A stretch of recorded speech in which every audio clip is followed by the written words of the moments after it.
the radical, fundamental principles of freedom, rational self-interest, and individual rights.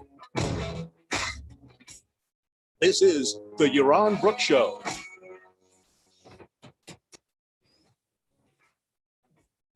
right, everybody, welcome. Welcome to Yaron Brook Show. You had a good weekend and a good beginning of your week. It's Monday night. It's a good week. Yeah, we'll be doing a show today and a show on Wednesday. Then I fly to Denver for a couple of days, and then we'll be doing a show on Saturday and Sunday next week. So, all right. Today we've got Greg joining a little later at some point, sometime in the next 30 minutes. Greg will show up on the screen.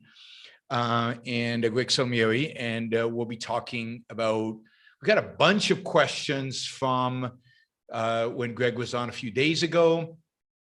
And so, you know, that's going to be cool. So we'll go over questions because you can use, oh, my lights are on. Thank you, Ian. Yeah, we got to do this. I knew something was off. That's much better. Picture's much better. All right, so we're going to have Greg on. We're going to talk. We're going to do the questions I've got accumulated. We've got super chat questions that you're going to do today. So I encourage you to post super chat questions. We have to get to the goal of 400, and Alejandrina is here today, and she never fails to get to the goal that we set. So don't disappoint Alejandrina. You can disappoint me. It's no big deal. But you don't want to disappoint her. So use the super chat question to ask questions. You can ask questions for Greg or for me. Just put your preference if you want to. Yeah, so we're going for $400. Super chat is on. We're on YouTube, we're on Facebook, we're on all the different platforms. Lights are on. Greg is going to show up at some point. And in the meantime, what I wanted to do is I want to talk to you about a new project that we launched today. Some of you might have seen it. I posted it on Twitter and on Facebook. So hopefully some of you have already seen it. It's called Ingenuism. And the website is a Substack. So everything is around the Substack. And the Substack is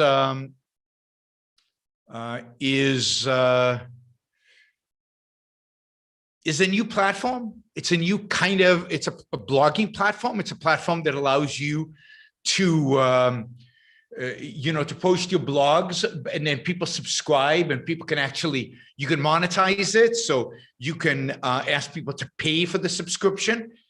And if you own the list of people who subscribe, so it's a really cool way to provide blogging services, owning the email list, and Substack provides you with all the logistics of getting the word out there, getting your articles out there, and preserving your email list. So it's a really, really cool mechanism. It is it's kind of competing with social media, because it's kind of a social media where you are owning the platform. You get to control the platform. It's all in your control. So even if Substack decides to kick you off, you get to keep the mailing list. You get to keep the people that have signed up, and therefore you can launch again somewhere else. It's basically an email service. So you get an email with the article, with the blog post, but it's also a website. So you can go to the website and see all the articles. So I encourage you to go. It's ingenuism.substack.com, ingenuism.substack.com. Please subscribe. The subscription is free.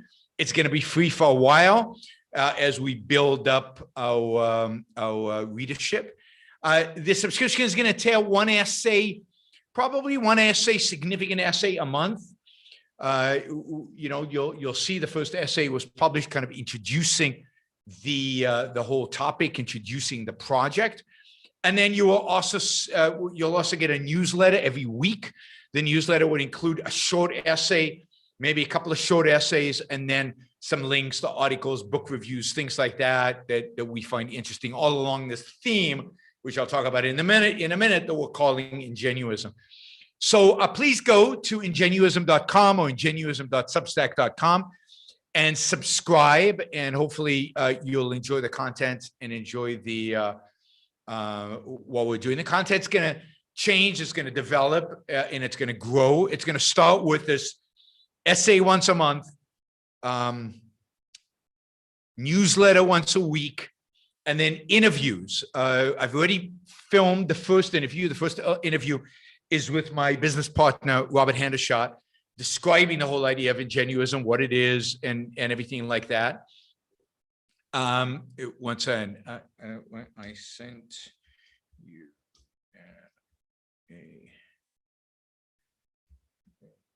you one second. I have to text Greg. So there'll be interviews. So I've already got the one with Robert Hendershot in the can. That'll probably come out in a couple of weeks. The goal is to interview entrepreneurs, to interview thinkers, a variety of thinkers, but thinkers doing work on progress, innovation, technology, what makes some cultures pro-innovation, pro-progress, what makes others not so, what facilitates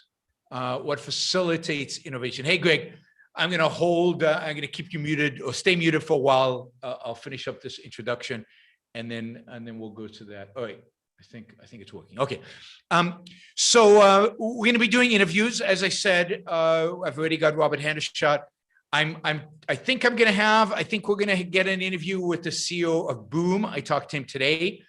So Blake Scholes is gonna do an interview. So he's going to talk about his views about progress and then a little bit about the supersonic business. I also got an interview, today, with Deirdre McCluskey. That's going to be interesting. Deirdre is a economist out of University of Illinois, Chicago, but a very free market economist who's written big books on what caused kind of the Industrial Revolution in the 19th century and what causes progress.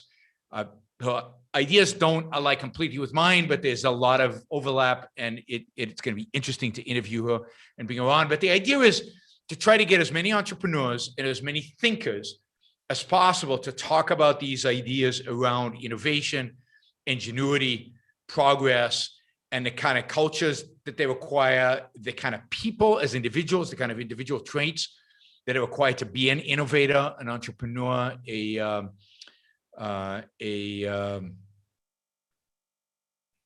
we're calling it an ingenuist from ingenuity.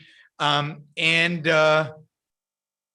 are going to, we're going to do hopefully an interview every couple of weeks, maybe more than that. We'll see kind of the pace at which we can make these happen and how many people are willing to do this. So I'm excited. The project is going to be almost all focused, not all, but almost all focused on the positive. So I'm excited about that. It's going to be focused on the future, about the potential of technology, about what it makes possible, about the huge economic impact of unleashing human ingenuity. The first essay kind of outlines the basic idea of kind of what's happened in the last 250 years. But the focus is not going to be so much about history, and particularly not about, I won't say ancient history because none of this is ancient history, but particularly not about like early industrial revolution or the 20th century. That we're trying to make the focus primarily the 21st century. So we're going to be doing a lot of interviews with technologists and people in this technology space, talking about how they see the future developing and what kind of, again, requirements, both politically, but also morally and epistemologically, are going to be necessary to see kind of innovation progressing. The last 20 years, in spite of all the pessimism, 9/11, the financial crisis, and now COVID, have seen an unprecedented boom in technology, and particularly in market valuations of technology companies, and in the impact I think some, at least, technologies have had on our lives. Just remember that 20 years ago, Google was barely anything. Apple, there was no iPhones yet. Apple was just kind of recovering from almost being bankrupt. Microsoft was being harassed by the antitrust, the antitrust division of the Justice Department, and YouTube didn't exist, Twitter didn't exist, Facebook didn't exist. Who's the other big tech? None of them existed. Google was still really early. So the last 20 years have been spectacular in trying to understand why and how it all happened over the last 20 years. I think that's going to be really fun and really interesting. So I think this project is going to be fun. It's going to be interesting. It's going to be challenging. And I hope you all join me in the adventure. So sign up. You can do so on ingenuism.com or ingenuism.substack.com. And you'll find the first essay there. And then there's going to be a bunch of content coming out on a weekly basis above and beyond that. So expect a lot more talk about what is required for progress, and particularly what is required for progress in the 21st century. And hopefully we'll be doing interviews with all the leading thinkers on the issues of progress out there today. All right, let's bring Greg in. We've got a bunch of questions from, what was it, 2 nights ago, 3 nights ago? I can't keep Saturday, I guess. Saturday, okay, so 2 nights, not that far, not that long ago. We got a bunch of questions. Hopefully there'll be a bunch of new ones. We've got so far 1 super chat questions, but some support here on the super chat. So thank you for those of you who are supportive.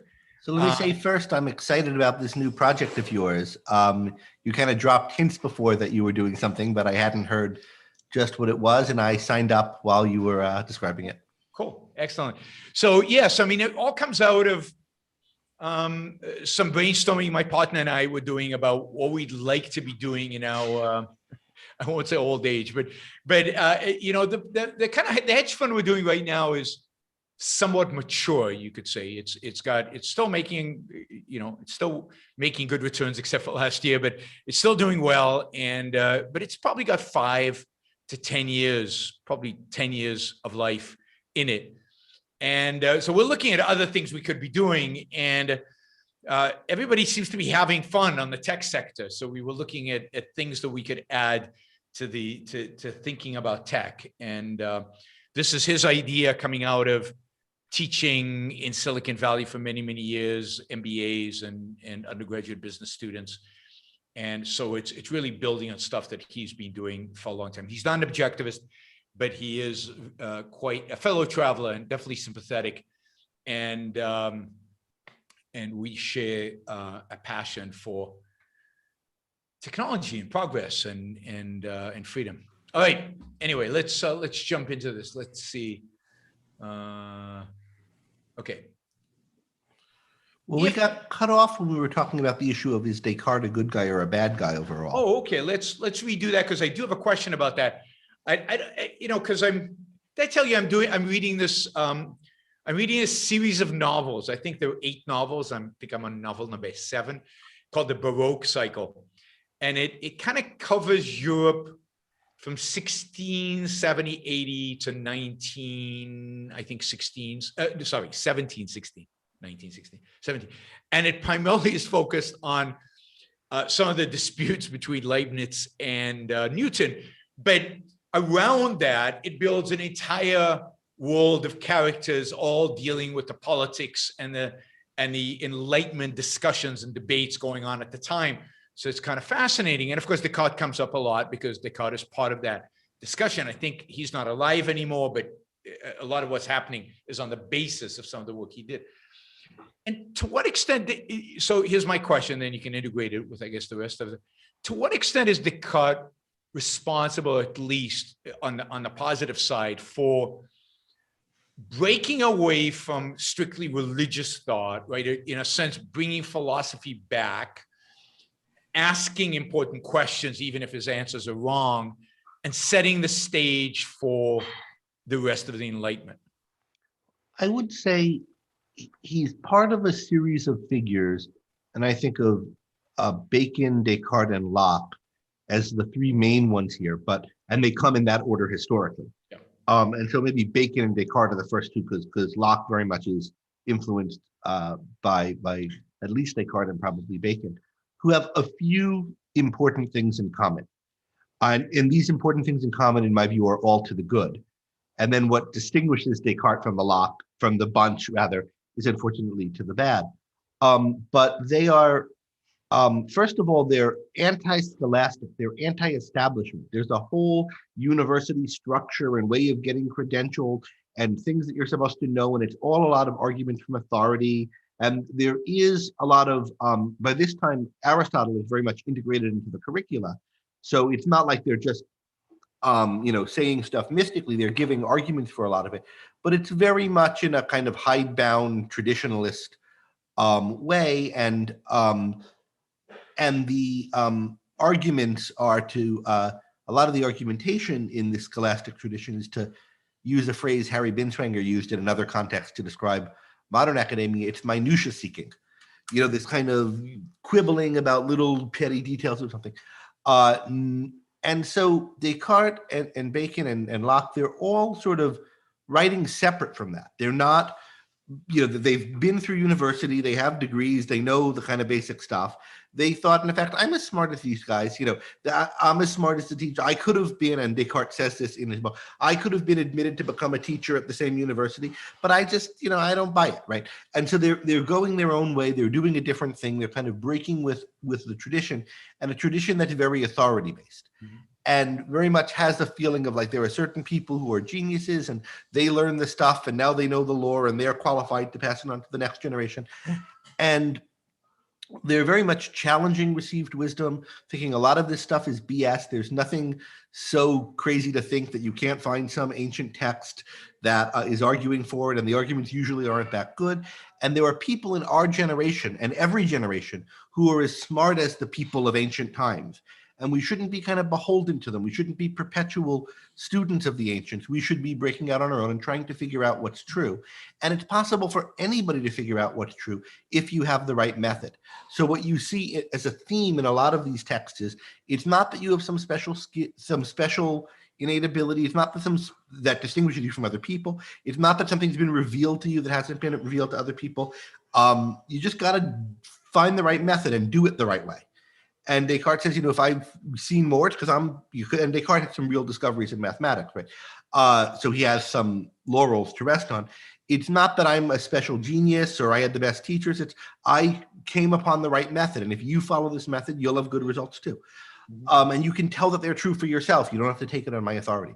So the idea, there's a method. You can use your own judgment independently. Everybody's able to do it.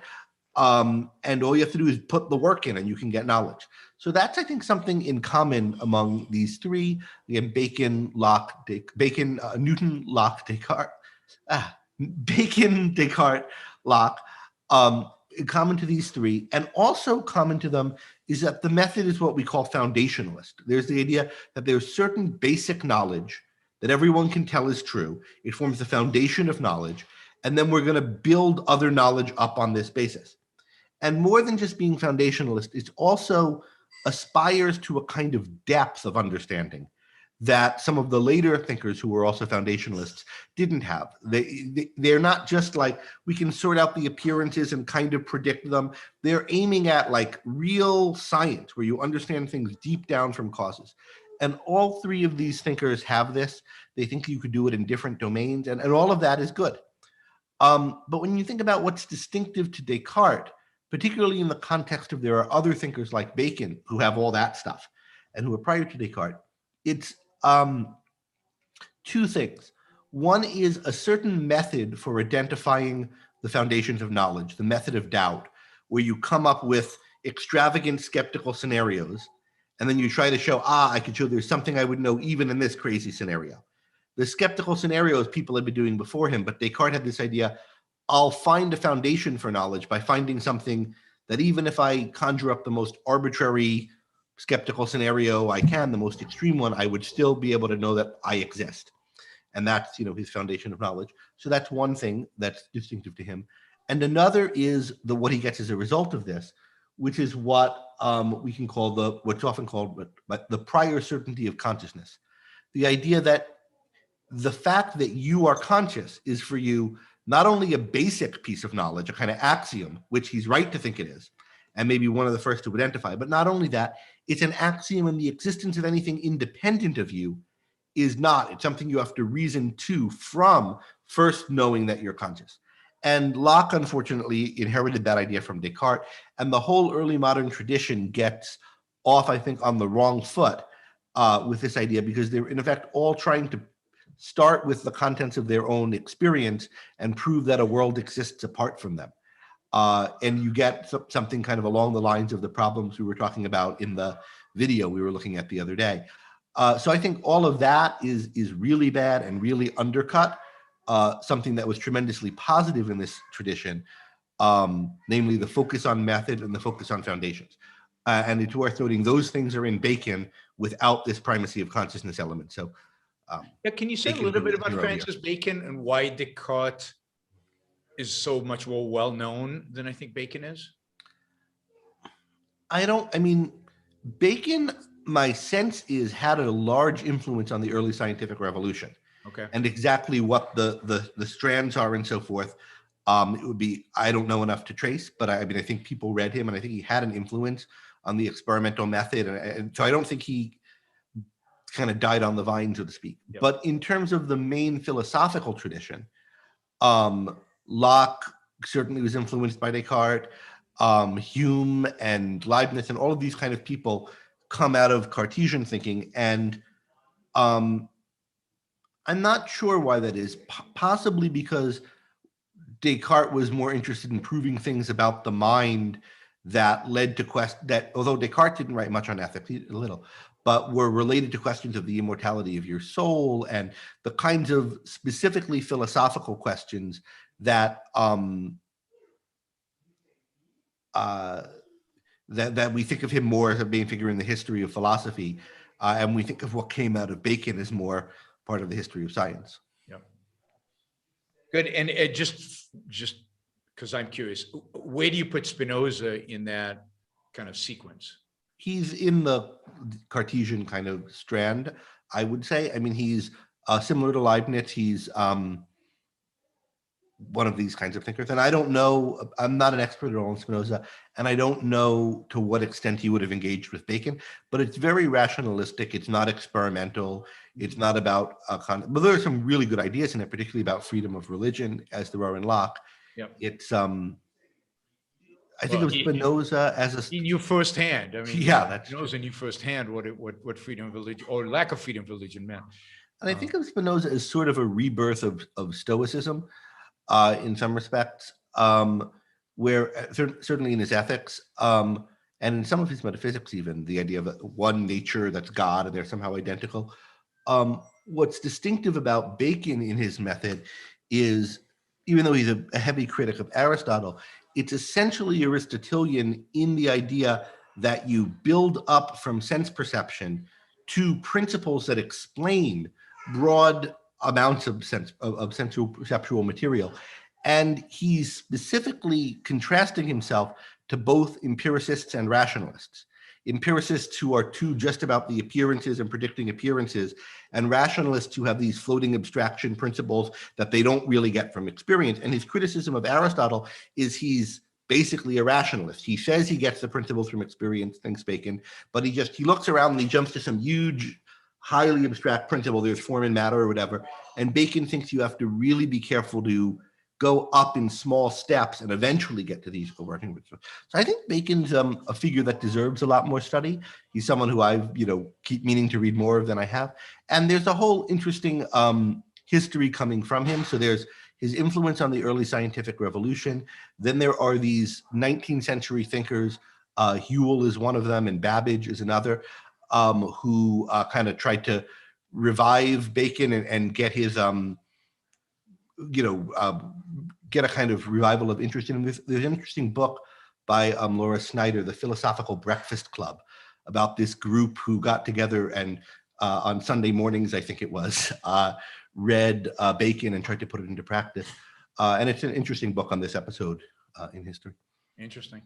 Yeah, I mean, it seems like there was a lot of that. These kind of salons, philosophical salons. There was a lot of, particularly in the 17th century and 18th century, a lot of some of them had to hide the fact because some of it was illegal. Like reading Spinoza for a while was illegal in many places, and there were all these underground books smuggling. And that period is just fascinating because people were. It's almost like the rebirth of a mind. People starting to think and break out of the conventional wisdom, and a lot of it's happening underground. And libraries are formed for the first time in modern, kind of in the modern West. It really, we need some more historians who specialize in that era, because I think it's fascinating. The Jonathan Israel books, which I know you've read, at least some of also, are very good on the spirit of this time, and they really stress Spinoza's role as a radical here. And I think Spinoza's radicalism is particularly that his view, unlike some of the others, certainly unlike Locke's or Descartes, is directly and clearly incompatible with Christianity. Yes. And so I don't think he was really, I don't think his view is actually that much better than Christianity in the terms of the metaphysics of it. But it's obviously incompatible in a way the others aren't. And so I think that made him more of a dangerous figure. Mm-hmm. Yes. And I think, I think once people start dealing with dangerous thoughts or thoughts that are outside of the dogma, it opens them up to thinking anew and starting to look for truth, rather than once they discover that, okay, it's okay to break the dogma, even if the alternative is also false. Mm-hmm. I think that opens up, and I think all these figures are doing that during this period. And it's tricky for all of them. I think even for Descartes, Locke has to leave England and escape to, I think it's Amsterdam, because he's afraid of a Catholic king, and the religion is he was also part of a plot, or at least was reputed to be part of a plot that was against the king, and so it wasn't just his ideas, but that he was part of a rival faction. But yeah, he was that because of what he believed. Okay, let's go back to some of the questions. Okay, if the unconscious is by definition unconscious, then how can people truly understand what motivates their actions? Well, your actions aren't motivated unconsciously, at least not exclusively or primarily. And I don't use the term unconscious. It's a kind of Freudian term. I use the term subconscious, and I don't mean by it anything too strange. It's just there's lots of stuff that you know, but that's not before your mind at the moment. Mm-hmm. And there are lots of operations that you're performing that you're not performing explicitly in words at the moment, but you can kind of slow them down and inspect them and call them to mind. There's all the stuff that you remember, but you're not thinking of right now. And the stuff that you remember and how you remember it colors what you'll think of next. And it's not too hard to work out what it is and how it did. It's not like you're infallible about doing it, but like, if something comes to mind, you can often figure out why it came to mind. What was I thinking about before, and why would this thing have reminded me of that, and so forth. And that's, I think, all the subconscious is. It's not some kind of little person behind you that, hiding, that's feeding you things. It's just, something about the way you've sorted information and the whatever processes you've automatized that causes certain content to come into awareness and to be retrieved at certain times rather than others. And the evidence that there is such a thing is just that things do come to mind, and they come to mind for reasons that we can make sense of. Let's see. What is meant by something being self-evident? Well, meant by who? Because different people use it a little differently. But the idea is there's evidence of things. So there's something you want to know if it's true, and you look to there's some statement you want to know if it's true, and you look to something else as evidence of that statement. So, is Derek Chauvin guilty of murder? Well, he put his knee on the guy's neck for a certain amount of time. Well, how do you know that's true? Well, there's this video of it. So some statements, you have evidence for them, right? And that's how you tell whether they're true. So something's self-evident if it is the evidence for itself. You don't need anything else separate from it or beyond it to be the evidence for it. And typically the idea is that there are certain statements, certain propositions that just carry their truth on their face, And you could just see they're true from the proposition itself, the laws of logic, or maybe some basic principles of mathematics, equals added to equals yield equals, or things like that are meant to be like this. And I think there's a sense in which they are. But of course, it's not just the words, you've got to understand what the words mean. And according to objectivism, what's basically self-evident is the content of perception. What you're seeing, what you're seeing is self-evident. And that's not a proposition based on perception, but the literal, just the perception itself. You can make mistakes then in interpreting it and forming propositions based on it. But certain extremely abstract propositions are in effect very abstract ways of formulating content that's present in all perception, or in perception as such.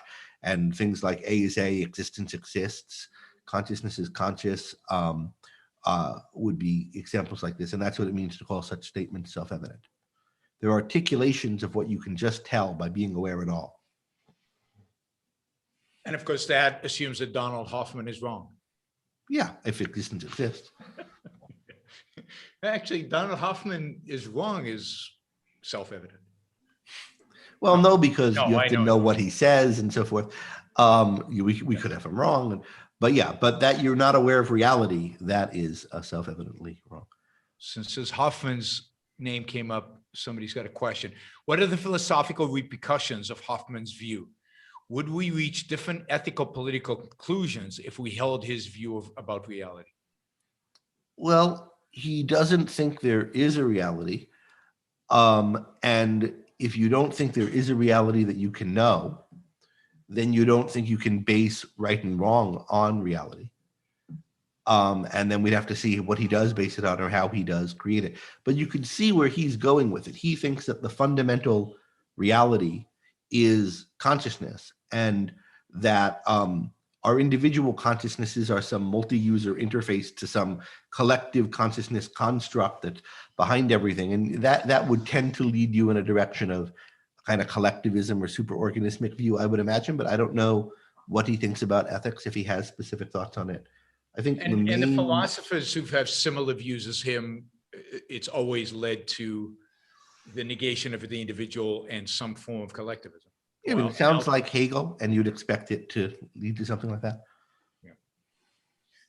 All right, let's see if I'd add, it's not like he's saying something really new here. Yeah. That you'd expect to have some new impact on ethics. It's just some, a few bits of scientific jargon mixed into the standard Kantian kind of view that people have held for a long time. And every generation, there's some other guy adding some new bit of jargon to it to make it sound like it has to do with most recent science.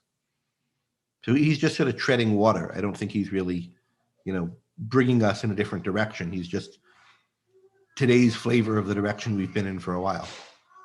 Which is altruism and collectivism and the political consequences of that. All right, so this is, I don't know about this question. We'll see how you interpret this.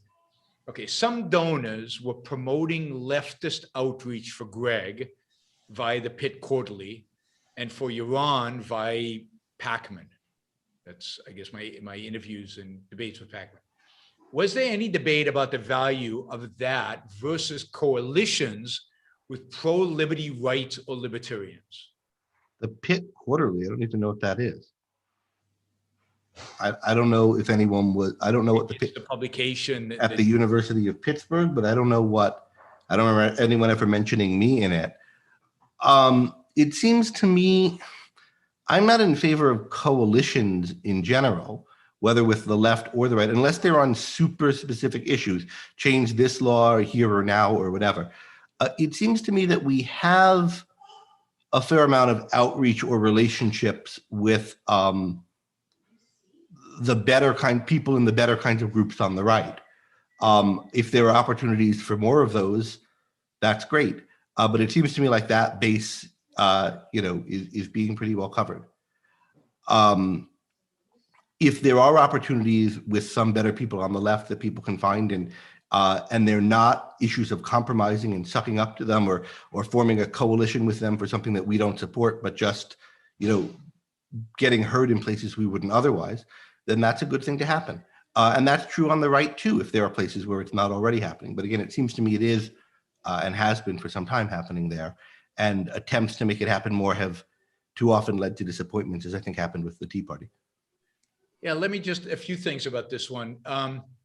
It's a weird question because on the one hand, we're promoting on the left, but you're then assuming that that involves a coalition. Coalition and promotion are two very different things, and we've not formed any coalitions with the left, and we try to avoid coalitions with the right because there's nothing to, again, unless it's on a very narrow issue, we're too different from both left and right. But if the question is, where are we going to get more adherents from debating people or engaging with people on the left or engaging with people on the right? It's not clear. The evidence is not clear. And the evidence, my personal evidence, anecdotal, granted, is that we're going to get much more people from the left than from the right. And I'll give you just this example. I did a lengthy interview with Dave Rubin in the days where Dave Rubin was of the left or center left, moving to the right, but still of the left. And his audience was of the left. I mean, not, far left, but of this kind of center left. And I also did an interview about as long, and I think as good, with Ben Shapiro, whose audience is clearly of the right. Which audience do you think was more positive? Where did I get more followers, more supporters? How many converts, if you will? Converts is a weird word, but how many people did I convince to be interested in Ayn Rand in each audience? Well, it's not even close. From all the evidence I can see, I influence a lot more people out of Rubin's audience than out of Ben Shapiro's audience. Now, again, that's one data point. It's not suggesting that it's always going to be like that. But the idea that we should give up on the left because they're so irrational and that we should focus all our attention on the right is just wrong. The irrationality is strong, as Yoda would say, on the right as well. And Lex Friedman is another example. I don't know where you consider Lex, left or right. I don't know, probably in the center somewhere, or I have no idea. But I got a huge response from Lex, more so than I got from Ben Shapiro again. So from the people around Ben, who follow Ben Shapiro. So it's not the question of who we should be engaged in for the purpose of helping people to come to our side is not a question of left and right. I view it more as a question of rational or irrational. I think one of the reasons Lex is a great audience is because it's focused on science, which is reason, rationality for the most. And I think that was the case with in those days with Dave. Dave was very viewed as rational, focused on reality. He was interviewing people from kind of the new atheists who tended to be scientific and science oriented. I think those are the kind of people who are most likely to attract rather than the religionists. I think some of them can be attracted to Ayn Rand, but many of them, the religion it's too strong. It has too hold. It's taken too strong of a hold on their method of thinking to be able to move people in our direction. But I'm open to most audiences, and I've done events with libertarians, with the better libertarians, the better conservatives, and the better people on the left. And hopefully we can continue doing that and get in front of as many people as possible. But the whole left-right is a wrong way to conceive of it.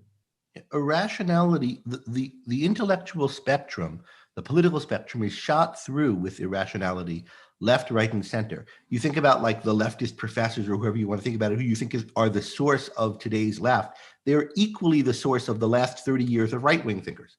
Everyone's come through the same system, got the same ideas. They're all different funhouse mirror versions of the same bad premises. And all that the right has going for it is that they notice a few of the things that are wrong with the left. And only a few of them, not most of them or all of them. And all that the left has going for it is that they notice a few of the things that are wrong with the right. So you can pick up, find some better people who are attracted to one side or the other because they're very cognizant of certain of the wrong things about the other side. And you can appeal to those audiences and say, look, I know you're very upset about lockdowns. Well, here's what's really wrong with that, and here's where you should go from it. Or I know you're very upset about business regulation. Well, if you really follow through on what's making you upset about that and what's good about business, here's where it will lead you. And likewise, you're very upset about abortion or drug prohibition or whatever it is. But all either side has is their grievances at what they notice is bad about the other side. And whether someone thinks of themselves as right or left is, insofar as they're a good person, is mostly about which problems they're noticing more than which others. But the people who are most exciting are the ones who have something positive to offer. And you're not going to find that on either side in current politics, except, again, maybe with regard to some very small, particular issue. You're going to find it in movements that are excited and about something and have some positive to offer. I think the progress movement studies is exciting in this respect. People who have audiences as technology bloggers, or they're really fascinated by some positive developments in history and they have an audience about that. And, it's people like that I'm most keen to make alliances with, as opposed to just very tactical, getting to meet them kind of things. Yeah, I agree. Greg, you have a great deal of training in philosophy, but what hobbies do you have, and do they help you keep your mind sharp? Well, you can kind of tell my hobbies if you look at my background. There are, if you look we can only see one guitar. No, there's a Gibson SG there. You can see a little bit of a Fender Strat behind the ladder. There's the reflection of an ES 175, which is over here. And you can see a Framus bass if you look really close through the glass doors. See, I've got a ton of guitars. I'm really into music. I play mostly guitar, but also the other kind of instruments that you have if you were in a kind of band that's focused on guitar, little drums, and so forth. So that's one hobby.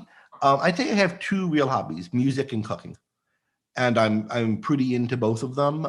And I didn't know that about the cooking. That's interesting. So I don't know if I would say I don't think of them in terms of they're things I do to keep my mind sharp, but I do kind of think a lot about them, read a lot about them, experiment with things a lot about them. And I think it is a way to use my mind that's kind of apart from my work, and has a lot of the features that Ayn Rand talks about in connection with hobbies. If you read her essay on stamp collecting, which is where she talks about the value of hobbies.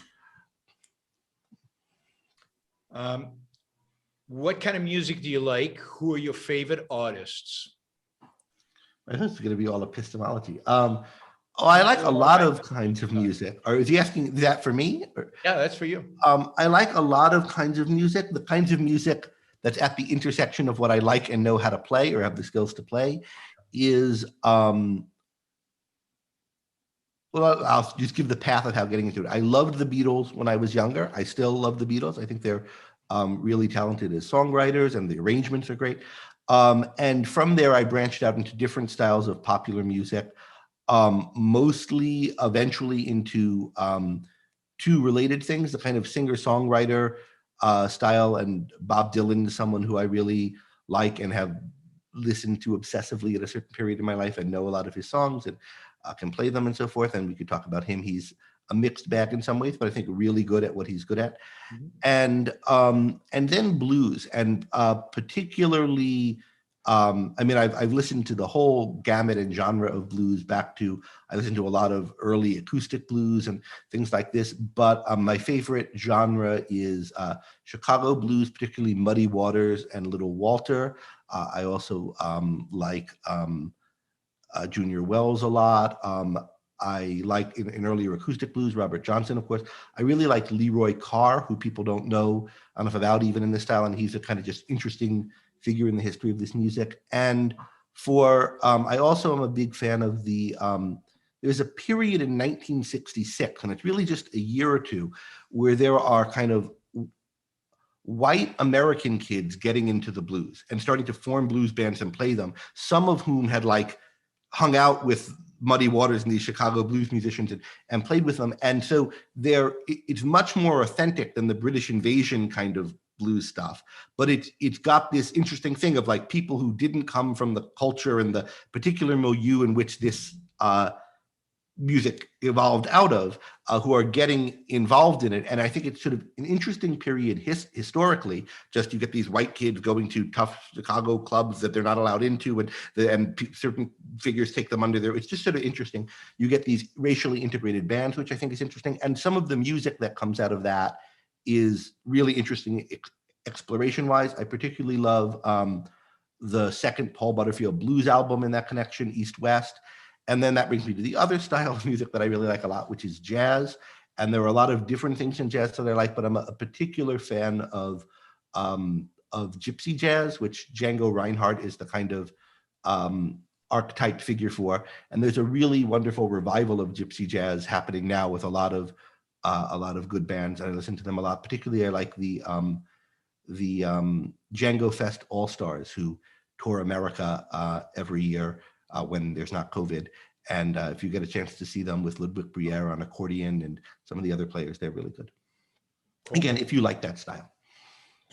Yeah, I like a wide variety of music. So, I mean, my focus is classical, but I love Bob Dylan because I grew up on Bob Dylan. It was he was one of my teenage kind of, got me through my teenage years. Him and Janice Ian of all people. So I was a depressed teenager. What's that? At 17, yeah. 17, exactly. In classical, I mean, I came to classical music later, and my ability to listen to it is, I mean, I listen to it and there's stuff that I love, but the other kinds of music, I sort of learned enough in what's involved to play them early enough that I have a kind of perspective on them where I feel like I understand them from inside, sure. Which is much less so with classical. But composers I really like, Tchaikovsky, I really like Dvorak, his string pieces and the quartets and so forth, and Mendelssohn, I love the violin concerto in E minor. I'd say Dvorak, Mendelssohn, Tchaikovsky, and Rachmaninoff, in no particular order, are my favorites in classical. I tend to prefer string pieces, and I tend to prefer small group like string quartets and things like that, or octets, to symphonic pieces. I think in part because it feels more like a combo to me, like a couple of people playing and listening to each other, and I hear the individual parts more than with the symphony. Although, of course, there are beautiful symphonies. Yes, I've heard. Grieg, I like Grieg a lot. I've heard Greg. Yeah, Grieg is amazing. I've heard Greg sing and play, and it's really good. He's really good. Years and years ago, I heard you do seemed like a whole evening of Bob Dylan. Yeah, there was some GoCon. There was a party I played at. I did a lot of blues at that too. Yeah, my as a guitar player, mostly a blues guy, but I did a kind of singer-songwriter phase. I used to write songs, occasionally still do. Okay. All right. Can you ask Greg my question from last show? Yeah, I don't have the question, so I can't ask him. Would it be accurate to say he is confusing his perceptual judgments for the objects of his perceptions? He meaning Hoffman, I guess. As if intentions of our perceptual judgments were those very judgments themselves. So I think there are two kinds of confusions that are common, and if I'm understanding the question, you're sort of mentioning both of them, but I don't know if you're distinguishing them. At a certain level of abstraction, they're the same. But the way I think of it, when you're aware of something, there's something you're aware of, and there's a way in which you're aware of it. So if I'm looking at the computer monitor now, I'm aware of the images on the monitor. And now as I take off my glasses, I'm aware of them in a different way. They're blurrier now than they are when the glasses are on. So there are two different ways in which I'm aware of the same thing. And of course, I'm aware of a little less of it when it's blurrier because I have less information coming in. But I'm basically aware of the same thing in a different way. And I think there's a tendency to package deal the object of awareness, the what you're aware of, with the form of awareness or the how you're aware of it. and then to treat that thing, the object in a form, hyphenate it, as though it were an object.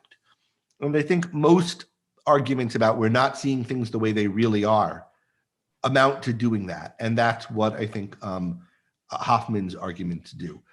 The other thing that I think gets done is there's also there's the actual perception, and there's the judgment that articulates the content of the perception. Like there's my actually seeing Iran on the screen, and there's a judgment that's Iran, as opposed to, I don't know, a CGI generated thing or someone who looks a bit like him or whatever.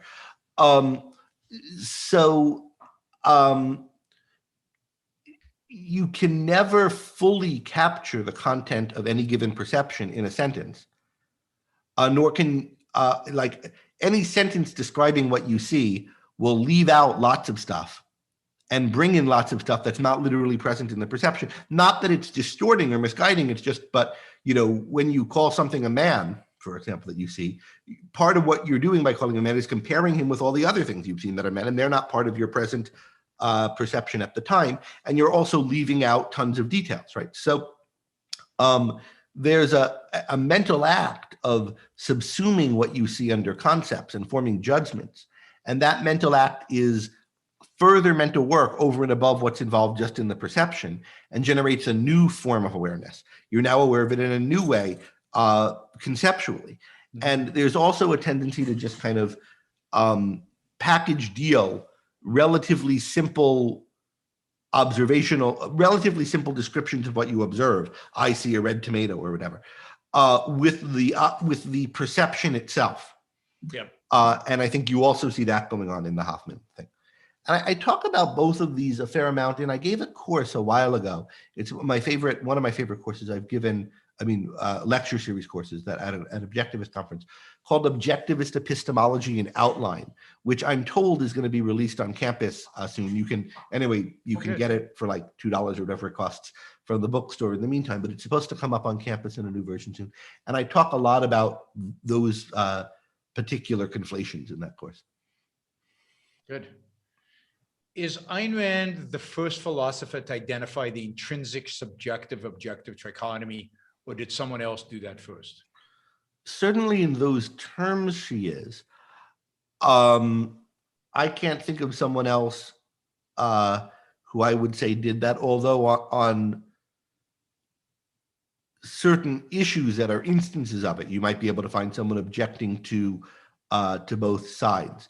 And there are certainly a lot of cases where you have what are called debates between objective and subjective, objective meaning what objectivism means by intrinsic, or debates between people called realists or anti-realists about something, where there are people saying, no, neither of these is quite right. There's something sort of either in between them or something. So you'll find a lot of cases where there are people doing that sort of thing. And I think that is, in a way, objecting to, it's pushing back against that dichotomy, but the real trick is figuring out what's wrong with them and what the alternative is.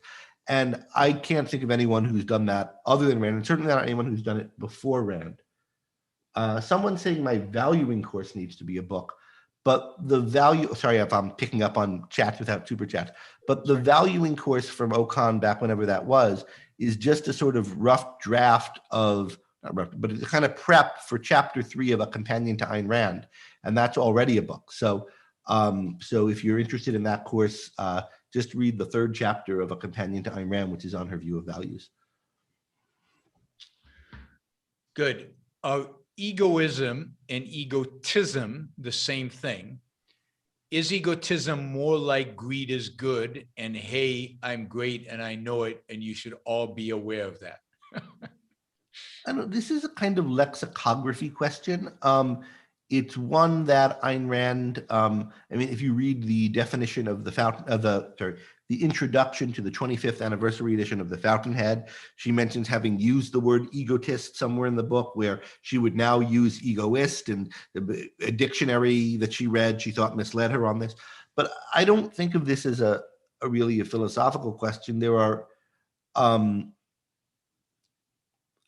I think it's for philosophy to figure out what things deserve concepts, what grouping, and it's not only philosophy, but also people who are experts on the particular subject matter of the thing. But since this is a moral concept, it's for philosophers to figure out what groupings of things belong together and should have concepts. And then there are words that are in common usage, and you think about like, is this word really stand for this concept? And I think when people draw distinctions between very closely related words, egoism and egotism, or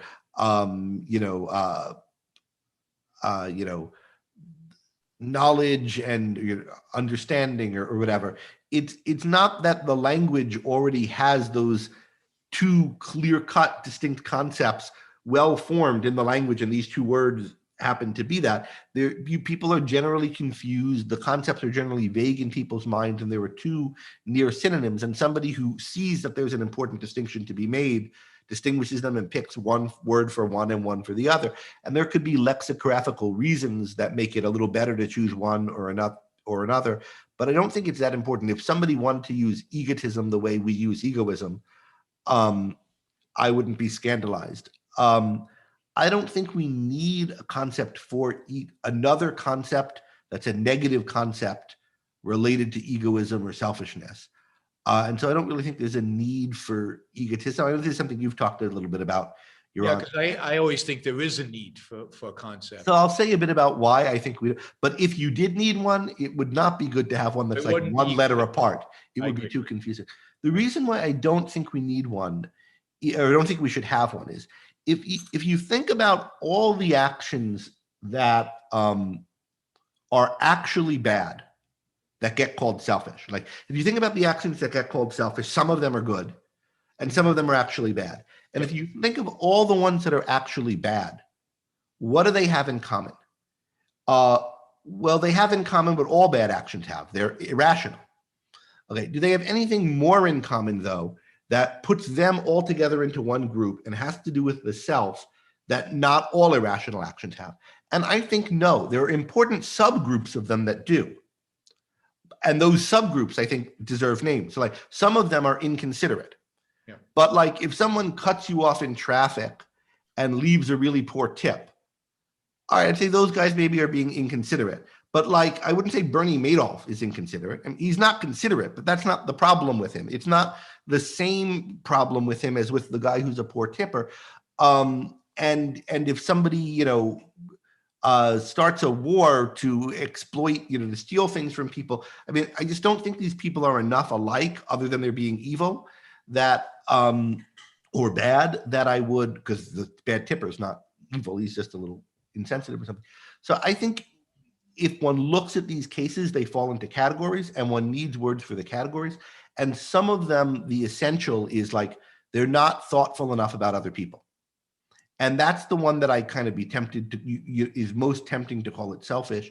But, and you want another word for, but I think something like thoughtless, inconsiderate, maybe even self-centered is good for them, but it doesn't cover like Hitler or Bernie Madoff or someone who's a real like predatory villain. And I think it shouldn't. I think like what's wrong with them is something different from what's wrong with the guy who's just inconsiderate or entitled or whatever. And we need separate words. Other than that, they're both bad. But you could probably differentiate between different altruists, right? Different actions that are altruism. Where, and I can't think of examples, so that's bad. But where one would be more like the inconsiderate and the other one would be more like downright evil. And yet we do want to lump them together under one concept. But that's so why is it that we don't with, let's say, people who are, well, what characterizes these people? They are irrational, certainly. Part of what's emphasized there is, but then they're not thinking of others, right? And they're not thinking of self. They're thinking of neither self nor others. So that's the irrationalism of it. So they're not thinking. So you can say they're thoughtless, but so the reason why it's right to put the altruists together, right, is there's a fundamental common thing that's wrong with them, namely that they're sacrificing themselves. And they're different, doing it in different ways, but there's a fundamental that's in common. There's no fundamental that's in common to all non-altruistic evil people, as far as I could tell, other than that they're evil and not altruistic. And just the negative isn't. So the fundamental that puts them all together is irrational. And what selfish used as a negative is trying to do is trying to make you think that what holds them all together is something other than what really does, and then trying to get you to put John Rockefeller into the same category. But it's plausible. So I don't think there can be another concept for bad at the same level of generality as that. But then if you go to sub pockets of them, like what's wrong with this guy? He's inconsiderate. He's short-sighted. He's doesn't take other people's context into account. That's not what's wrong with a con man, though. The con man is very busy taking other people's context into account so as to cheat them out of money. So he's a predator. That's what's wrong with him. Whereas the guy who cut someone off in traffic isn't a predator. He's just thoughtless with respect to other people. And I think there were 2 or 3 categories of people like this, some of them very bad, some of them a little bad, that need words. And those words are subdivisions of bad. They're not equivalent. And is self-destructive too broad? Yeah, because it's kind of good as a rhetorical point. He's not selfish, he's self-destructive. But the self-destructive captures that he's bad in general. So it's not capturing the particular badness as it relates to other people. The same would be true of selfless. Right? Selfless. That's better, I think, but it's still not capturing the specific. It's not naming the point that's right about what people have in mind when they say selfish there, which is that he's not enough concerned about other people in a context where in some of the cases they're pointing to, he should be. So like he doesn't recognize the value of friendship. He doesn't recognize that other people have rights. He doesn't. So I would pick, like, if there is something wrong with the example we're thinking about, that person's relation to others or view of others, I would try to identify that wrongness and say, he's not selfish, he's a predator. And it's not selfish to be a predator because it's not good for you to be a predator. He's not selfish, he's thoughtless and inconsiderate. And it's not selfish to be thoughtless and inconsiderate because you're harming other people and you're not getting the tremendous benefits there could be from the personal relationships with them if only you put a little bit of effort in to understand their side of things. So I would do it 2 steps. Here's what's wrong with him, and here's why having that thing wrong with you is not good for you, and so not selfish. That's good. All right, so here's a reminder to discuss primary, secondary quality distinction. This comes from discussion yesterday. I thought we discussed it enough yesterday. What do we need left to say about it? Could whoever's remind us what's left out? Yeah, let's put it aside for now. Do you leverage the value of salesmanship to spread objectivism? Of views on salesmanship? So I very briefly had a job in sales at a retail store when I was 18, and I was very bad at it. So if I had more skills at it, I'd be able to leverage them maybe better than I can. I think, Yaron, you have more skills in this area, I sense. But I do try to think about any kind of education or persuasion has something in common with sales, and I respect it as work in a way that I didn't when I was 18. And whenever I do learn something about it, I try to relate them. But leveraging implies that I have a strength in this area that I could then apply in another area, and I'm afraid it would have to go in the other direction. I mean, I think the bigger point is I don't think salesmanship would not apply to objectivism. That is, there's a set of ideas, you're trying to get people interested in it. If the particular principles around marketing, around sales, or apply to getting them interested in these particular ideas, then why not use them? So there's nothing wrong per se with salesmanship. It just has to be adopted to the right context, the context of selling, in quotes, a philosophy rather than selling a product. But there's nothing wrong with salesmanship. Do you leverage the wrong question? All right. So this is now related to epistemology, or maybe it is. Did you see the former CDC director say COVID-19 most likely came from lab? Perhaps that is how new vaccine was made in 8 months, already had years of research. Well, I think we know how the new vaccine was made so quickly. We had platforms that enable us to do that, and we knew that we had those platforms before the vaccine came out. So here's an epistemology. So there's no mystery there that needs to be explained that you would hunt for. And we had the genomic sequence of the virus.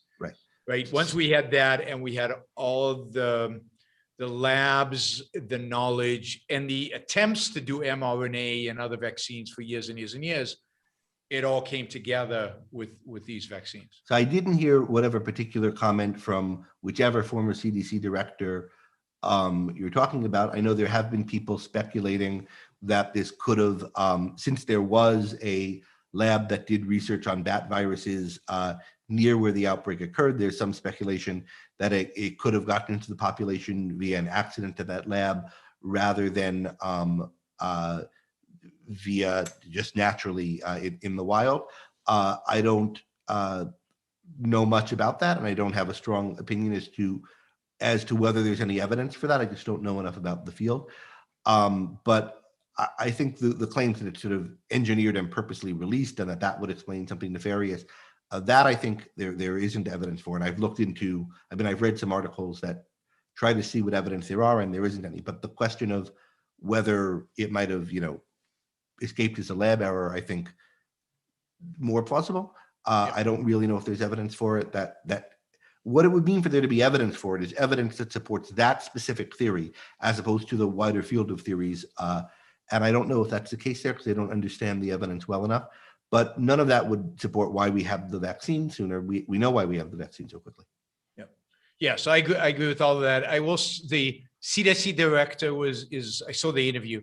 He was the CDC director under Trump. So he was the CDC director during COVID, right? So during the period, and who was just replaced by Biden recently. And he's the one who's come out and said he thinks it came from a lab.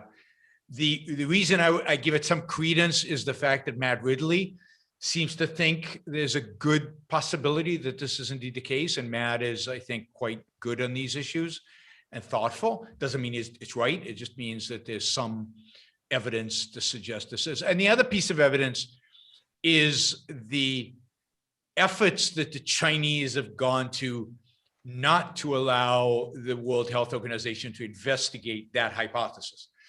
That is, they've really gone to a lot of effort to try to seal them off from that lab and not really let them have access to the things that they need. So those are the things that suggest to me there might be some truth there. But I agree with Greg. We don't have the specific knowledge, and and I don't think anybody really knows with certainty. And all of that, though, is against a hypothesis of some kind of tie between that and having the vaccine quickly. I mean, you'd think about if this was some plot and someone had the vaccine in their back pocket, well, then you'd expect, the vaccine to have come out of China quickly and got adopted by the whole world from China. But that's not what happened. It got, created by some children of Middle Eastern immigrants in Germany and by a pharma company in America. So what, those people were in league with it? You suddenly have to start thinking everybody's kind of coordinating behind the scenes to make your life miserable. And when you notice that to make a theory work, you're doing that, you recognize that the theory is a symptom of a kind of paranoia and not a real theory. Yes, absolutely. And the science of vaccines is well understood. How do you keep your composure when you're really mad?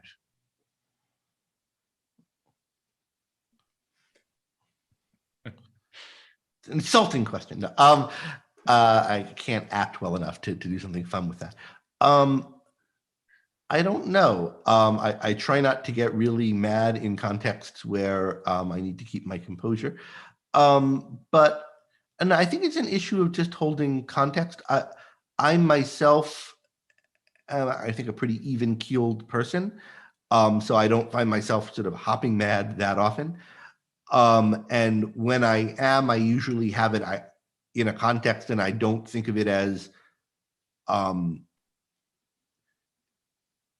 applying to people to whom to the people I'm talking to. Like if I'm really mad at a politician or at a certain movement, I tend to have it focused on them. And so I'm not going to be inclined to blow up at someone other than them about it. But I think that's part of it. I'm just not a very angry person by just temperament. And then I'm not so much in the context of heated arguments. I don't know. It doesn't come up as me as I think it would be if I was debating politics as much. Like I think, Yaron, you probably have a more occasion for this kind of question to come up. But I'll tell you, there are cases where it does, where someone says things that really horrify me. But then if I expect the thing, then I know how to deal with it. And I know what to say about it, and I've thought about what I'd say in this kind of situation. And if I don't expect it, I'm usually more shocked and chilled than I am angry. Like it takes a while, like I'm so taken aback that the anger comes later. I remember one case, I was at a philosophy conference and someone, it was an Israeli, and it came out of some conversation about something happening in Israeli schools. But she was telling me that she was upset or thought it was wrong that parents try to read to their kids at home separately, because not every parent can do that. And you're giving your kid an unfair advantage. And really, we should set up the school so that nobody can get any advantage from their parents being more well-read or smarter than other people. And I mean, this is monstrous evil, like view in my opinion. But I was just so shocked that anybody would say that. I had more of the reaction like, have I stepped into the Twilight Zone, than like wanted to be mad at her. She seemed like an alien to me. Of course, I mean, I know there are serious egalitarians and so forth, but to think of somebody saying like, you're doing something wrong if you read to your kids, it just seemed like so out of touch with reality evil that I felt more chills than anger. And that's usually what happens when something's that bad to me. Can you address the idea that capitalism contains the seeds of its destruction? I've heard that said over and over, but I can't seem to find out what they mean by that. Well, I mean, it comes from Marx. I forget if that particular phrase is in the manifesto, but it's this kind of Marxian idea that you think of capitalism as basically the idea in Marx is that capitalism creates a lot. It creates a lot of material abundance. It does this in the process of more and more immiserating the working class and collecting all the money in the hands of some, rich business people. But there are fewer and fewer of these super rich business people and more immiserated workers. And the workers are more and more able to communicate and get in touch with one another thanks to the fruits of capitalism.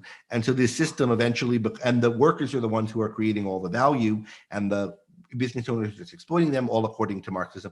And so Marxism creates the conditions where this is going to become more and more intolerable to the workers, and they're going to be in a better and better position to organize and overthrow it. And so eventually they will organize and overthrow it, and thus capitalism creates seeds of its own destruction. So that's the kind of, typical Marxist historical analysis of it, which, there's lots wrong with. But if you're just interested in like, what does that phrase mean and what are people thinking when they say it, I think that's what they're thinking. Yeah, and it's got a lot of different variations in the modern times. So in modern times, it's inequality. Inequality is going to drive the worker revolution, or it's the environment. Capitalism will destroy the environment, and therefore, we will all suffer the consequences. It's always, there's something that essentially what capitalism is doing that is creates this massive clash that is gonna cause people to rebel against it and destroy it.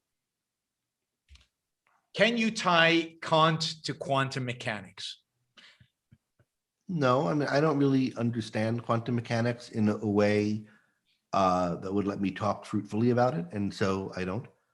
And I would say, if there is a tie, it's not to quantum mechanics, it's to the explanations of quantum mechanics. Quantum mechanics is what it is. It's a scientific phenomena. It's the explanations where the philosophy of science comes in primarily, as far as I can tell. Yeah, I mean, philosophy of science would be involved in how the theory was formed and some things too, but the kinds of things, like, well, there's no real world because quantum mechanics says so or something like that. That is not something that, some equations about very small things and how they move and change energy states could possibly show you. That's a kind of philosophical interpretation of it. And it's a common one, but including sometimes by some of the scientists themselves. But it's not, I don't know enough about the science to, for people interested in quantum mechanics, the best book I know about it, to the extent that I understand the book, which is a limited extent because I don't have the math background, but it's 4 books in this pretty, it's accessible as books like this go, is there's a book by Travis Norson. I'm trying to forget the name, but if you search his name on Amazon with quantum mechanics, he wrote a book that tries to sort of explain it in a way that's as neutral between philosophical interpretations as he can, what facts led to these, to the science of it, and then why are there these different interpretations. And, your mileage may vary. You probably may know more physics and math than I do, and you may get more out of it. But I found it, useful as far as I could understand it. Didn't Ayn Rand say Einstein's theory of relativity was rationalistic and engaged in reification? I don't know. I don't remember her saying that. No, neither do I. And she wasn't a physicist, so again. All right. It's very, it's often the case that somebody will have a scientific theory, and they'll also have some philosophical interpretation of it or of their own processes by which they came up with the theory, which is not necessarily accurate even to what they really did themselves. And so it could well be the case that someone's a brilliant physicist who discovers some important truth and is also in some ways rationalistic or reifying things about it. I think if someone's accusing Einstein of reification, it would be with respect to space-time and how he's understanding space and time and so forth. But again, I'm not a physicist. I don't understand the theory well enough to comment on it in any detail, and I don't think Rand did either, or thought that she did. No, and clearly some of the theory has been shown to be consistent with empirical evidence. So, how would you characterize objectivist ethics? Are they consequentialist, plain virtue ethics? I like the plain virtue ethics, or deontologic, or maybe a mix of all of them? I don't think either of those 3. I don't know what plain virtue ethics is. It sounds like plain yogurt rather than vanilla. So it's a kind of early 20th century way of thinking to think that ethics are either deontological or consequentialism. You're taking either Mill or Kant as your model. And kind of ethics kind of stagnated thinking about that a duality for a while.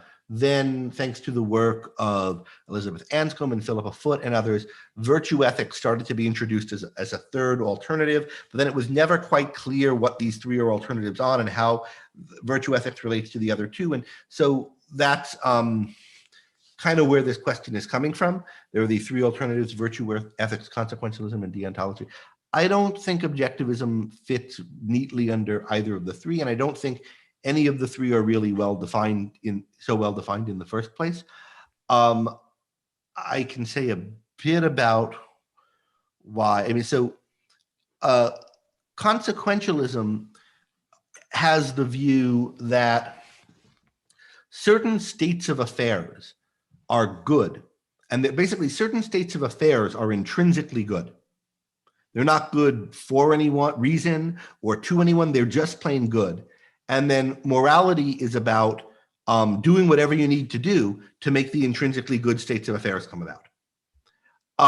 Deontology is the view that certain ways of acting are intrinsically right, regardless of their consequences. And so what morality is about doing the intrinsically right actions without caring what consequences they're going to have. And so both of those are wrong. What virtue ethics is a little bit less clear, but it has the idea that goodness and badness attaches to a person's character and way of acting, rather than to states of affairs considered in themselves or to actions considered in themselves. But then that's interpreted very differently in ways that lead to different places. And some of them are nearer to objectivism, and some of them are nearer to Kant, and some of them nearer to consequentialism. So I don't think it's that helpful a term. The way I think about it is values are objective rather than subjective or intrinsic. To be of value is to be of value to somebody for the sake of that person's life, or to some animal for the sake of that person's life. And it's not a state of nothing that is a state of affairs that can be considered out of the context of its effects or its causes could be a value, nor could any action be a value considered outside of the context of what motivates it, what's its effects, what its effects are. So what's valuable is a life. And a life is a system of self-generated action taken, self-sustaining action taken over time. And anything else is of value only in that context. And so you have to think of its causes and effects of either an action or a goal to understand its value. And consequentialism and deontology both kind of pull out one or the other side of that. Now, on what I think of as the best, most right readings of virtue ethics, they also think that what's ultimately valuable is lives or ways of living or some kind of whole that includes means and ends or cause and effect. But what's distinctive to the virtue ethics tradition is they can never really, they tend to be anti-principle. And I think that's essential to why they think of it as virtue ethics. What does virtue mean if it's not a principle? It's a state of character whereby you're sensitive to the kinds of considerations that would make a courageous person act. Well, what are those considerations? You know, the kind of thing that the courageous person is on about. He's not fearful in the wrong ways at the wrong time for the wrong reason. And he notices when it's an occasion for bravery. Well, so there's never going to be an abstract formulation of what it is that the brave person is sensitive to and knows such that he's brave. Or the honest person. Honest person is, they don't care for untruth. And they're, versus for objectivism, honesty is the recognition that the real is unreal and can have no value. And you can go, so for objectivism, there's a kind of level of abstractness and an identification of principles of actions that is not possible, I think, according to virtue ethics, at least in any development of it I've seen. And part of what the virtue ethicists pride themselves on and why they think of what's fundamental as virtues and as virtues of character is they think of it as what's ultimately right or wrong is a kind of state of character that's only understandable by reference to like paradigmatic people and their ways of behaving rather than formulatable abstractly. And I think that's the kind of core of that as a school of thought. Although again, there are good things within members of that tradition, and there's lots of good in lots of things that I view the virtue ethicists' foot and so forth as having improved the discussion of ethics considerably. Good. Would you say rationalism is when you're operating on pure logic divorced from perception? What's the opposite of that? I don't really think it's logic. It's not pure. It's denuded if it's divorced from perception. I mean, it sounds like there's this old Kant line, perception without concepts is, concept without perception is blind, and perception without concepts is empty, or something like that. I don't think if you divorce logic from perception, from perceptual evidence, I don't think it's logical anymore. And so I don't think it is what it is if that divorce is made. So I wouldn't put it that way. I would say rationalism is you're too concerned with the way I really think about rationalism is it's a kind of getting ahead of your skis when working with high abstractions.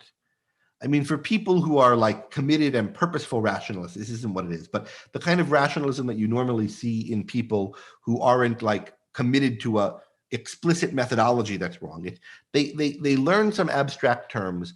They don't have the full competence with them and understanding of them in their full richness, but they're really excited by them. And they're trying to do something appropriate, which is see how far they can play them out and understand their consequences, but but they get ahead of their ability to do that and outstrip their understanding of them.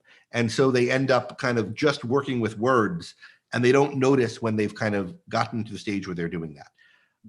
And what then is empiricism as a kind of habit on par with that? It's being too cautious and concerned just with the particulars around you, and you're not. It's like a conceptual vertigo. As things get abstract, you get like, I'm scared of that. I just want to know with the here and now, the nuts and bolts. I mentioned Bacon earlier. He has this beautiful analogy of there are spiders who spin webs out of themselves, and that's the rationalists.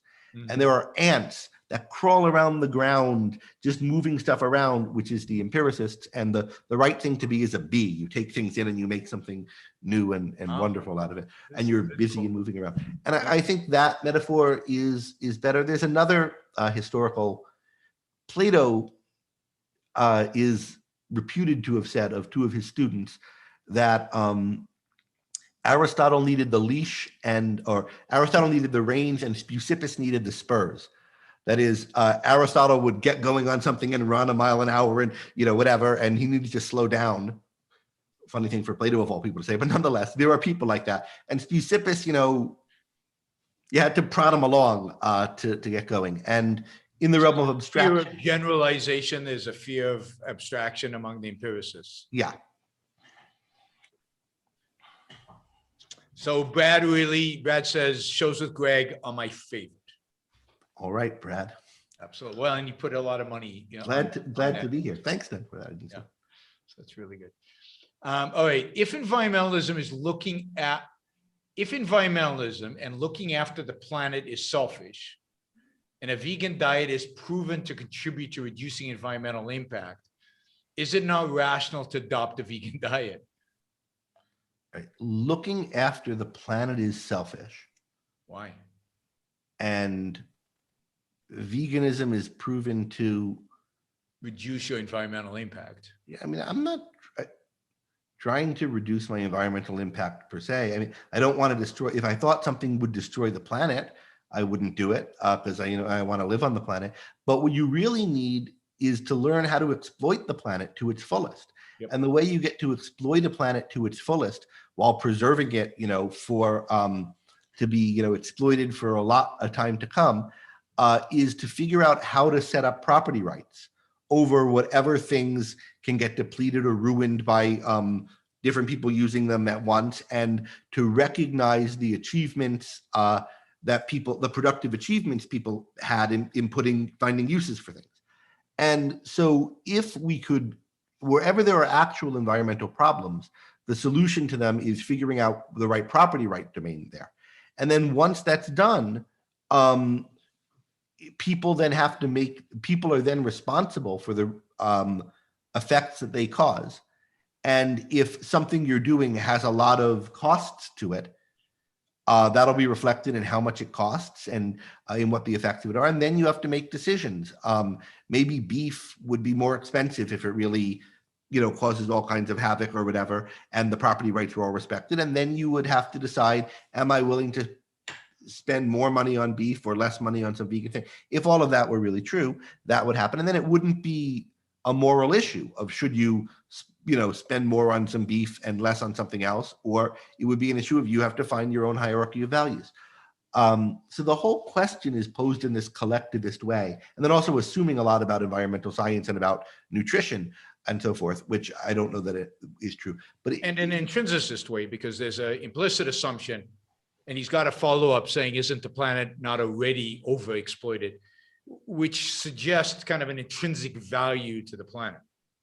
Overexploited in what does that even mean? Well, maybe like we're running out of resources or something, but we're not. I mean, people have been fearing that there are more people now living at a higher standard of living than ever in history, right? And people have been worried that we were a year or two away from being at the maximum carrying capacity of the planet for hundreds of years. So there's something wrong in people's thinking that makes them think that the planet can only carry so many people, that there's only so much we can get out of this planet, that we're running down this stock of goodies that nature has given us. And the reason people think it is because they think nature's given us a stock of goodies, but it hasn't. Everything we need to live, we need to create. We have to create, and we learn how to create it using the resources, using whatever resources we can find. And we find ways to make new things resources that weren't resources before. So I don't think this, as stated, that over-exploiting the planet or running out of stuff is a problem. But there could well be problems about specific things that we might be running out of. And there could be bad policies and property rights that haven't been recognized in this or that field or haven't been recognized the right way that could contribute to those things being problems or to preventing people from being able to fix them. So I don't mean to poo-poo, any kind of thing, but we'd have to think about, well, what is the particular thing? Is the ocean getting overfished and so forth, and you can't find any fish? Maybe we need to define fishing rights better. Is there too much of one or another chemical, too much carbon in the atmosphere, and it's causing, what do we know about that, and what would be solutions? But it's the right way to understand whatever the scientific facts are that are causing a problem. The relevant solution is to understand how to adjudicate the property rights there. How could Ayn Rand's view of the money-making personality apply here to environmentalism? The money-making.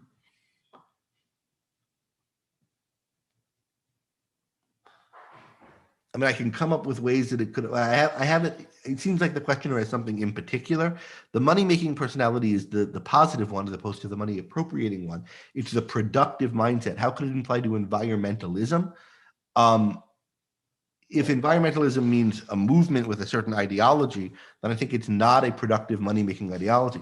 But if it means to any problems with the environment that are real and serious, the way that it could apply is that those problems will need solutions, and there will be ways to profit on finding and enacting the solutions if we're in a situation where property rights are reasonably well respected.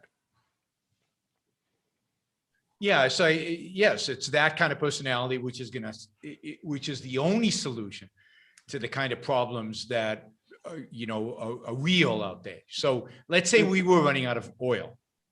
Well, it's the money-making personality. It's that kind of person who is going to discover the new source of energy. It's going to figure out how to do nuclear power effectively, or whatever that's. And we're seeing it now. I mean, the best example probably today of a money-making personality is Jeff Bezos. Yep. And Jeff Bezos is using a lot of his money to try to get us to settle other planets. And he thinks, Earth needs to be zoned for residential, and we'll do all the industrial on Mars or something. So it'll be things like Jeff Bezos and Elon Musk or whoever it is. He's more of a mixed case, but coming up with the technologies and ways to solve whatever problems need to be solved, and they'll have their views of what the problems are. And Musk and Bezos certainly do. Okay, we still have a lot of questions, so I hope you have the time, Greg. Yeah, sure. All right. Favorite philosopher other than Ayn Rand? Well, Aristotle. Yeah, I thought so. I mean, I spent a lot of time. I have a gigantic, 4 foot tall by 3 foot wide portrait of Aristotle in my house. He's been looking over me since I've been working on my dissertation. So that's not even close. Is it a portrait painting, or it's a print of the bust of the famous bust of him that I had blown up. It's not the greatest quality thing because it's what I could afford when I was. Have you seen the sculpture of young Aristotle? The one Sandra did, sure? No, the one at the d'Orsay Museum in Paris. No, actually, I haven't. I must know it. I must have seen it in a picture, but I've not been to that museum. So I'll find a photo, and if I remember, I'll find a photo and I'll send it to you. It's really quite. It's really good. I would say the other two are Bacon and Locke, probably, of major historical ones. Locke is a lot more mixed, and Bacon is mixed too. And I know Locke better than I know Bacon, but I think there's just a lot of good in both of them. Is it known what area Ayn Rand wanted to address when writing her second book in epistemology when she died? Well, I don't know about her being about to write one when she died, but Alan Godhelf told me at one point that she mentioned that I get to write a second volume of ITOE, and it would be about propositions. And she was studying I mean, again, this is all secondhand, but she was studying algebra and more advanced mathematics with the idea that there was some relationship between, the epistemology of propositions and the mathematics. And, just like measurement emission, it relates to concepts. There were some principles, other mathematical principles that related to other issues in epistemology. She was thinking about that. I don't think she was in a stage of writing yet. Yeah, and I don't know that she had a particular other book planned, except for this idea that you mentioned, either to Alan or Harry or both of them, this idea of a book on propositions at some point. Yeah. All right. Hey, was Theophrastus, is that right? Phrastus, maybe? Theophrastus, Aristotle's leading anyway. student or interpreter. What was some of his contributions to philosophy? I'm not at all an expert on Theophrastus, but he was a biologist. Basically, he sort of tried to do for plants what Aristotle was doing for animals. And I think of that as his main thing to do. He did a few other interesting things. He wrote a book on character types, basically called The Characters, which is a sort of ethics-oriented study of different personality types. It's interesting to read, but I don't think a tremendous contribution to the history of thought. He also raised some questions about issues in Aristotle's metaphysics. Robert Mayhew knows a little bit more about that than I do. But I don't think, those are the main things. He ran the Lyceum after Aristotle. Mm-hmm. If we live in a Kantian world, why does everyone view the Nazis as the most evil regime in human history? The Nazis were the purest manifestation of Kant. If we live in a Kantian, well, one thing is there's an interesting book called Hitler's Philosophers about philosophy as it was taking place in the Third Reich and in their lead up to it. And one of the interesting things from it is that the kind of main anti-Nazi philosophers and the main pro-Nazi philosophers all saw themselves as Kantians and were trying to defend their positions with reference to Kant. And that's what happens when a philosophy becomes dominant in a culture. Everybody tries to own it and see it as their own. And it's not like Nazism is a pure manifestation of Kant in the sense that you read it off the page and this is obviously what it means. And I'm sure Kant, if he were around, would not have approved of the Nazis. Certainly he says lots of things that you could, it's wrong to ever kill anyone. So, or practically ever, on his views. So it's that the kind of method of thinking and the approach to duty that Kant embeds is going to lead to a total alienation from one's values, an inability to think rationally about what's right or wrong, and a detachment, therefore, of duty from values and from reality. And that's what Nazism is a embodiment of. But so too is communism an embodiment of it. And communism was the main thing that was seen by people. If you look at somebody who calls himself an anti-fascist, they're, scratch the surface and they're a communist or an anarchist. So the way really bad ideas work politically, I think, is they create factions that all agree with them and feud amongst themselves.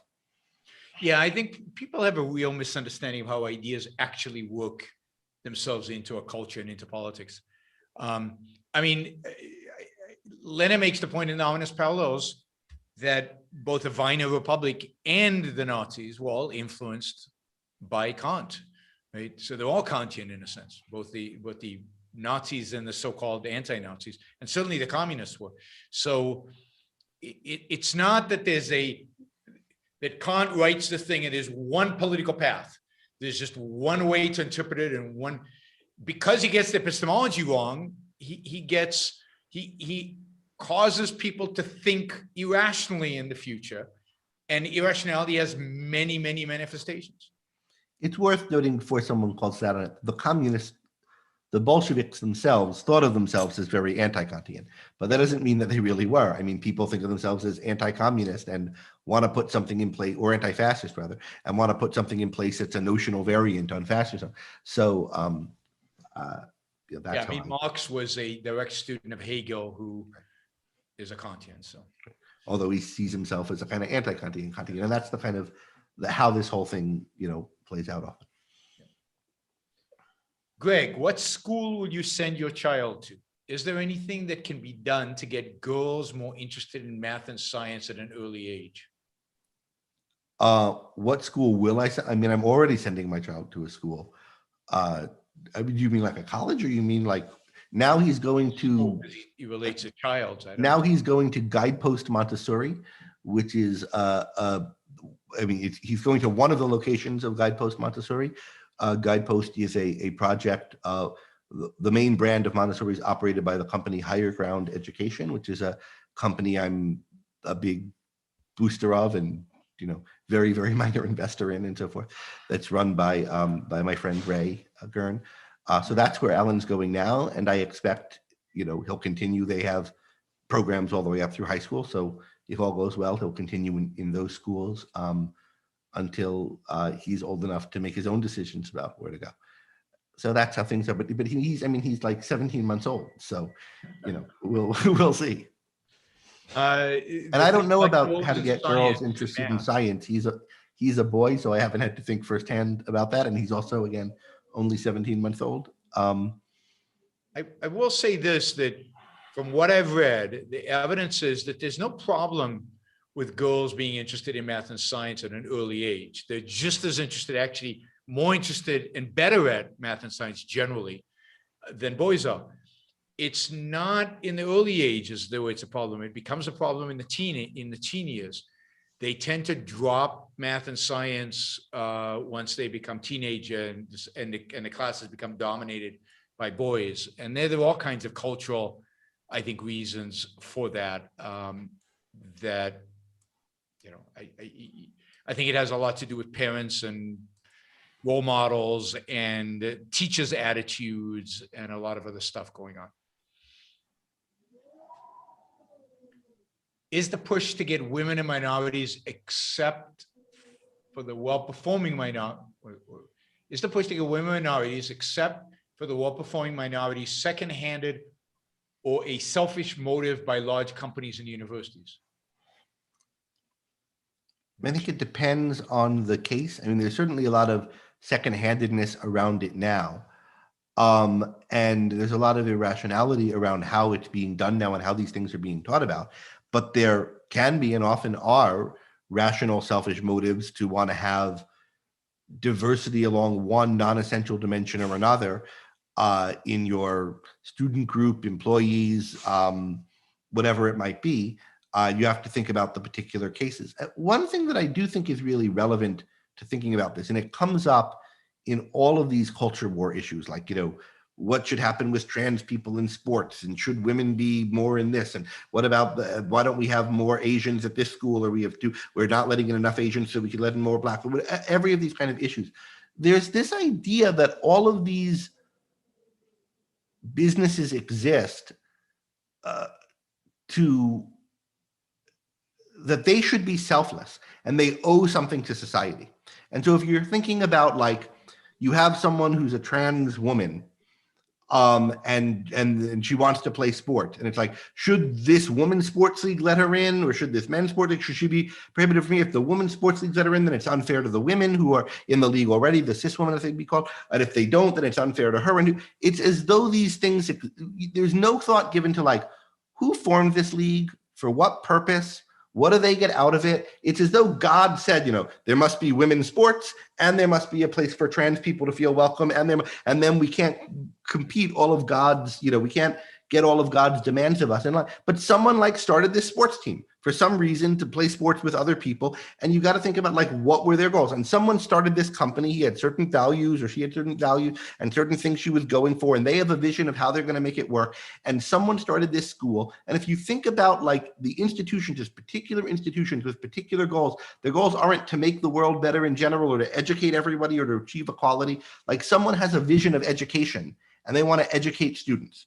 And maybe it's in accordance with that person's vision of education that the people they should admit, because of what they're trying to do, are the very best students. the people with the highest scores. But maybe what they're trying to do is like, their vision is, no, I'm not going to compete for those students. What I'm really good at is taking people who aren't that hot coming in and bringing them up to the level of somebody else. And maybe so maybe they shouldn't be taking the students with the highest scores, right? And maybe and then you think about, what are they offering to the students? Maybe one school is offering like the hardest math curriculum you can get anywhere. And that's if you want to challenge yourself to math to the highest extent or whatever. And all we take into account when we let you in is, what your math chops are. Well, that obviously should have one set of admissions criteria. But if part of what a school is trying to teach is like, how to interact with a wide variety of people, and they see that as part of their value proposition that they're offering, for better or worse, or how to understand the world and understand different cultures, and they think that part of the education for that is bringing people from different cultural backgrounds together, then obviously they should have different admissions criteria. The world doesn't owe us schools that teach just as that meet our own values. And we have to decide what we want in a school, in an employer, in a company, in something we buy from, in a sports team or whatever. And the people who put them together have to decide what they want to make for an audience who wants to patronize them. And if we can't find a match for what values we want in the businesses we deal with, then we either have to create them or do the best we can with what we have. So this is kind of intrinsicist, world owes me a view to the way a lot of these questions are put. And if you start thinking of them in terms of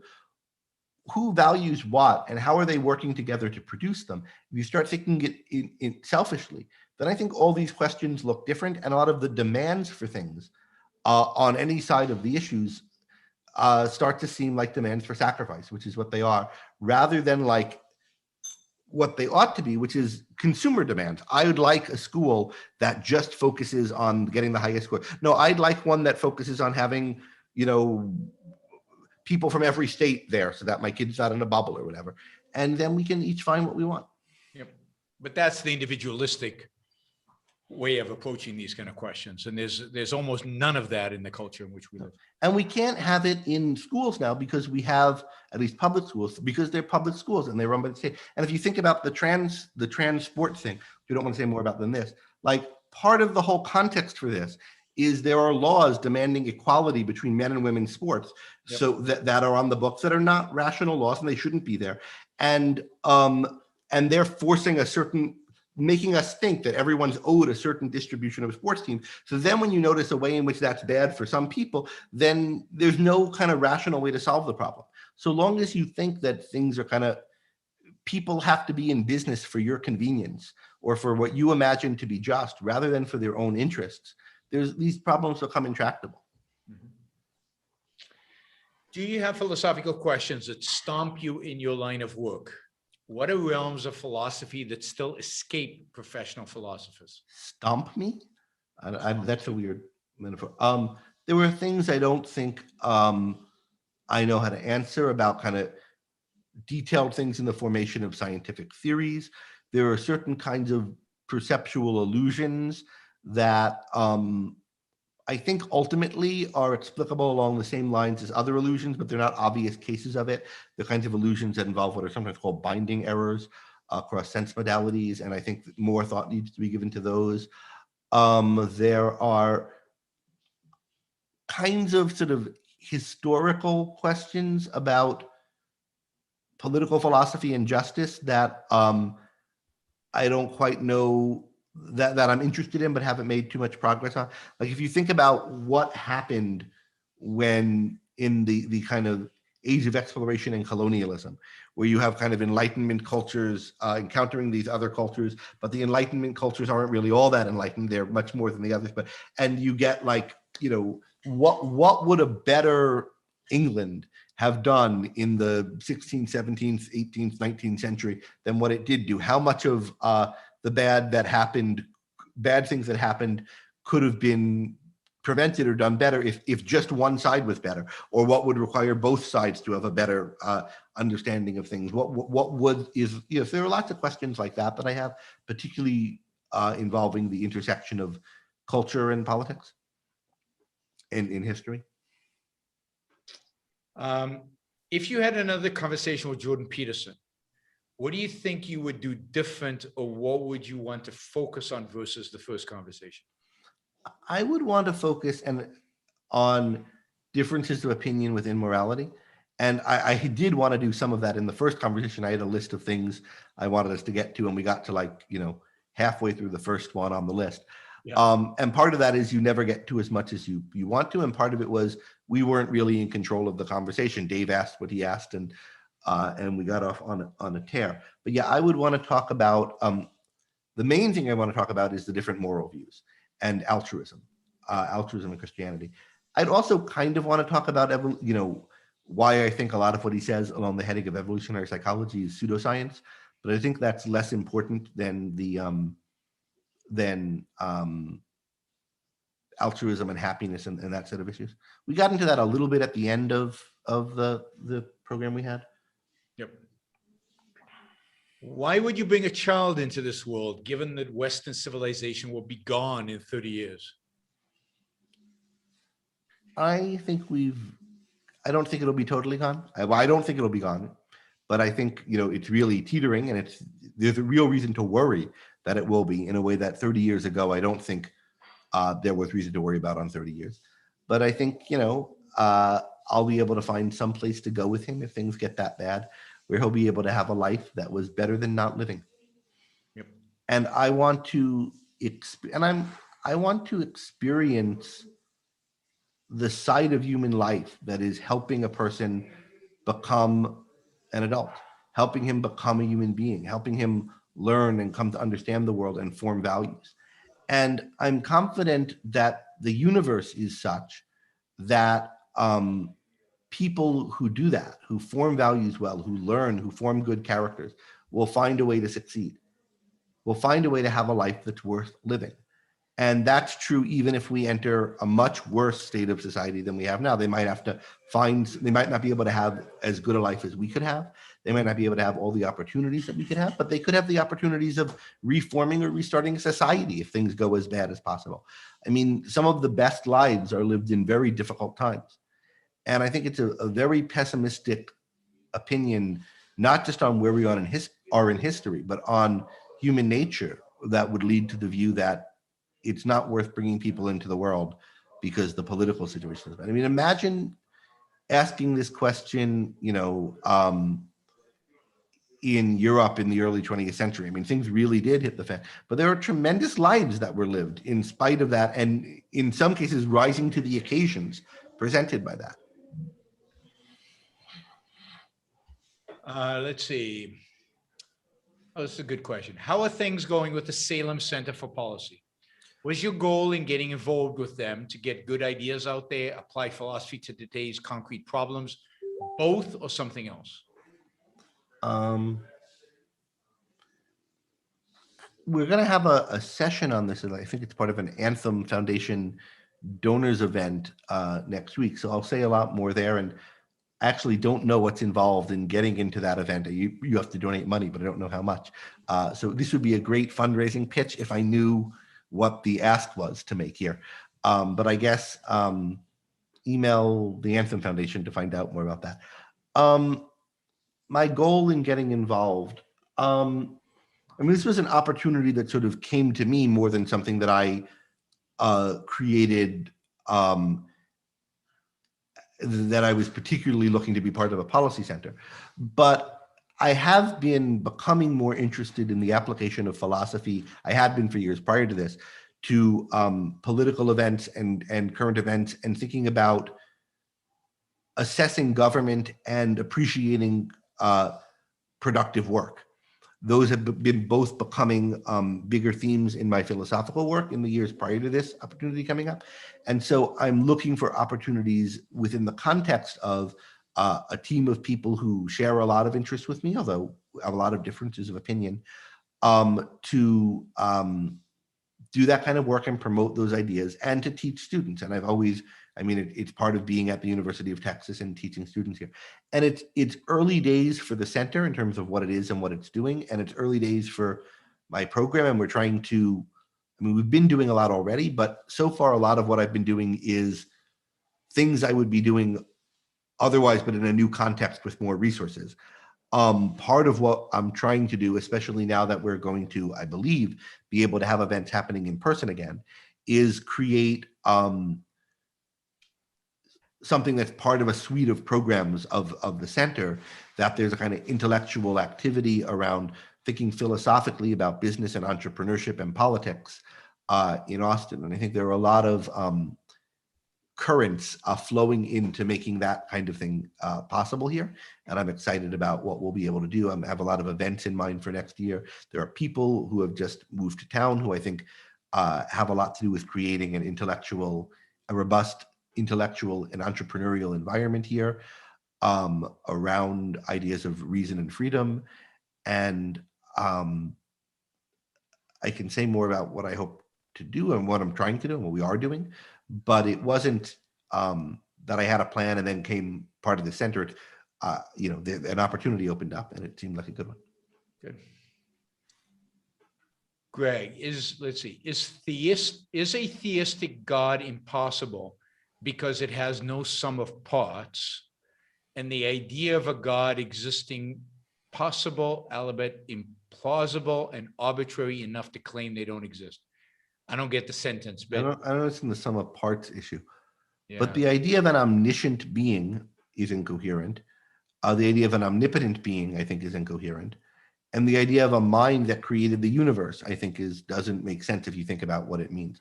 And then almost everything else that's said about God, I think if you actually think about what it would mean and what the roots of the concept used in saying it are ultimately incoherent. For example, God has plans for things, but plans are things you have because there are limits and a specific identity to what you can do.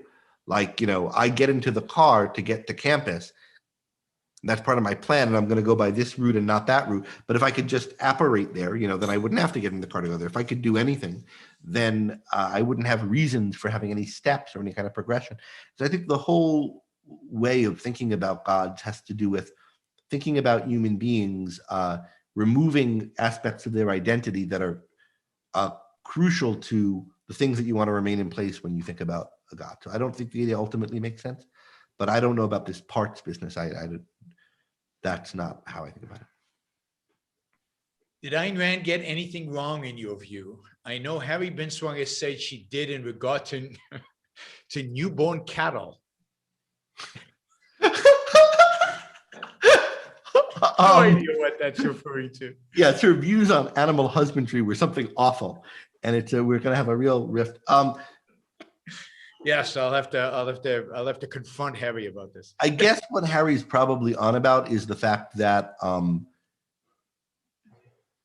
newborn. I don't know. I'm not even going to speculate. But it is one interesting fact for thinking about consciousness and learning is that newborns of other mammal species are able to kind of just get up and walk around and so forth in ways that human babies can't, and that you can think about what that means for how the perceptual system develops and what's distinctive about humans. I don't think it's right that human beings are strictly at the sensational level when they're born, which Ayn Rand thought, although I have more sympathy for that view than I used to, having had an infant. And I don't think they're quite at the perceptual level when they're born either, as I understand perceptual level. So I think there's more to that view than I think Harry thinks. I mean, she certainly was wrong in some of her judgments of people.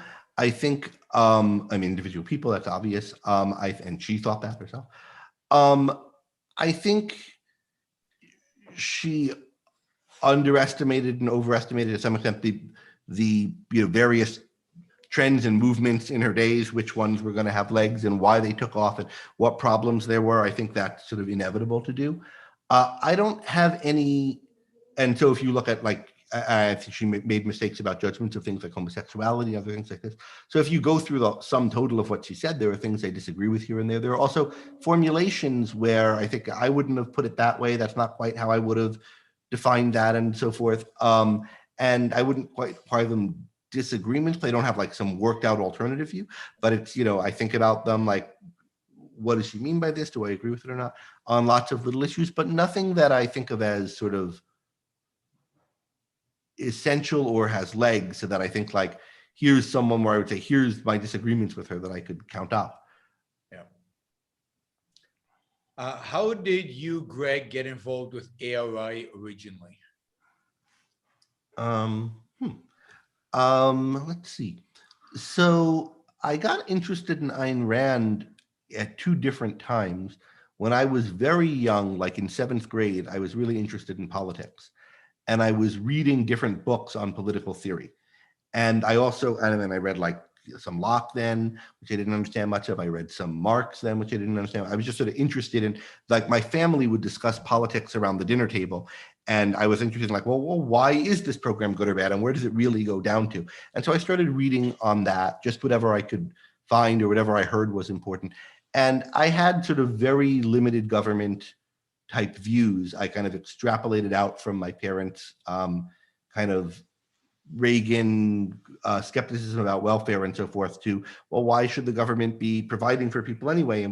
And someone said, who had read Ayn Rand years ago, that sounded like Ayn Rand, and gave me a copy of Capitalism. And I read some of that and understood parts of it. A lot of it I didn't understand, but in retrospect, I think it had a big influence on me. And then I tried to read Atlas Shrugged back then, but there was like a guy who's seemed unhappy in his marriage, and it wasn't obviously about the politics I was interested in at the time, so I put it down.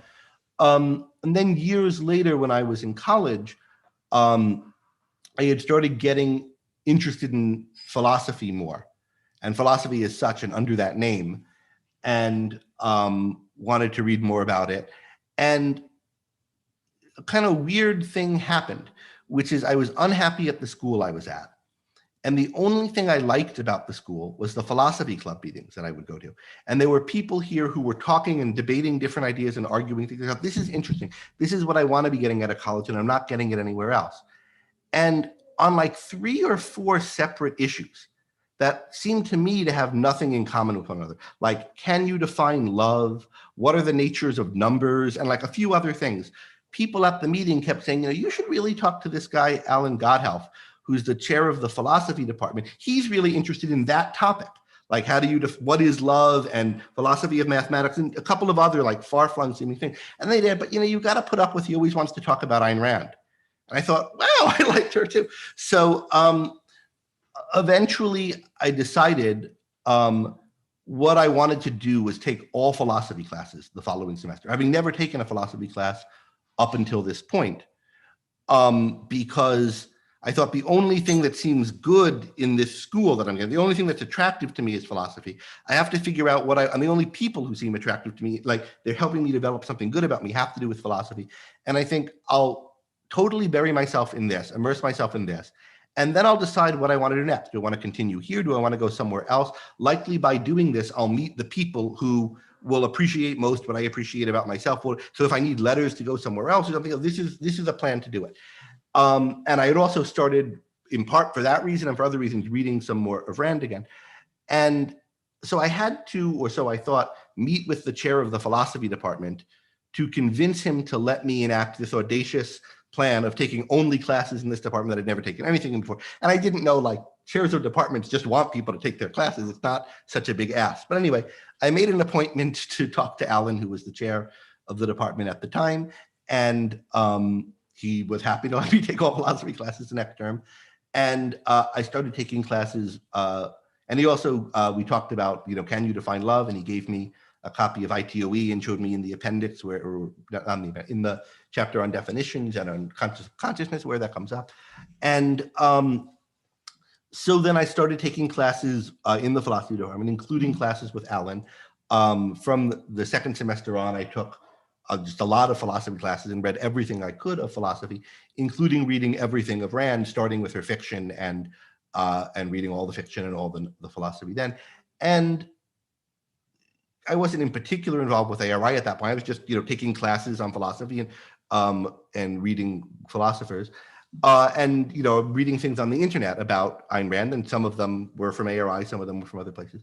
And then there was a conference that Yaron Brook actually organized, the Lyceum International Conference in 1999. That was a conference on objectivism.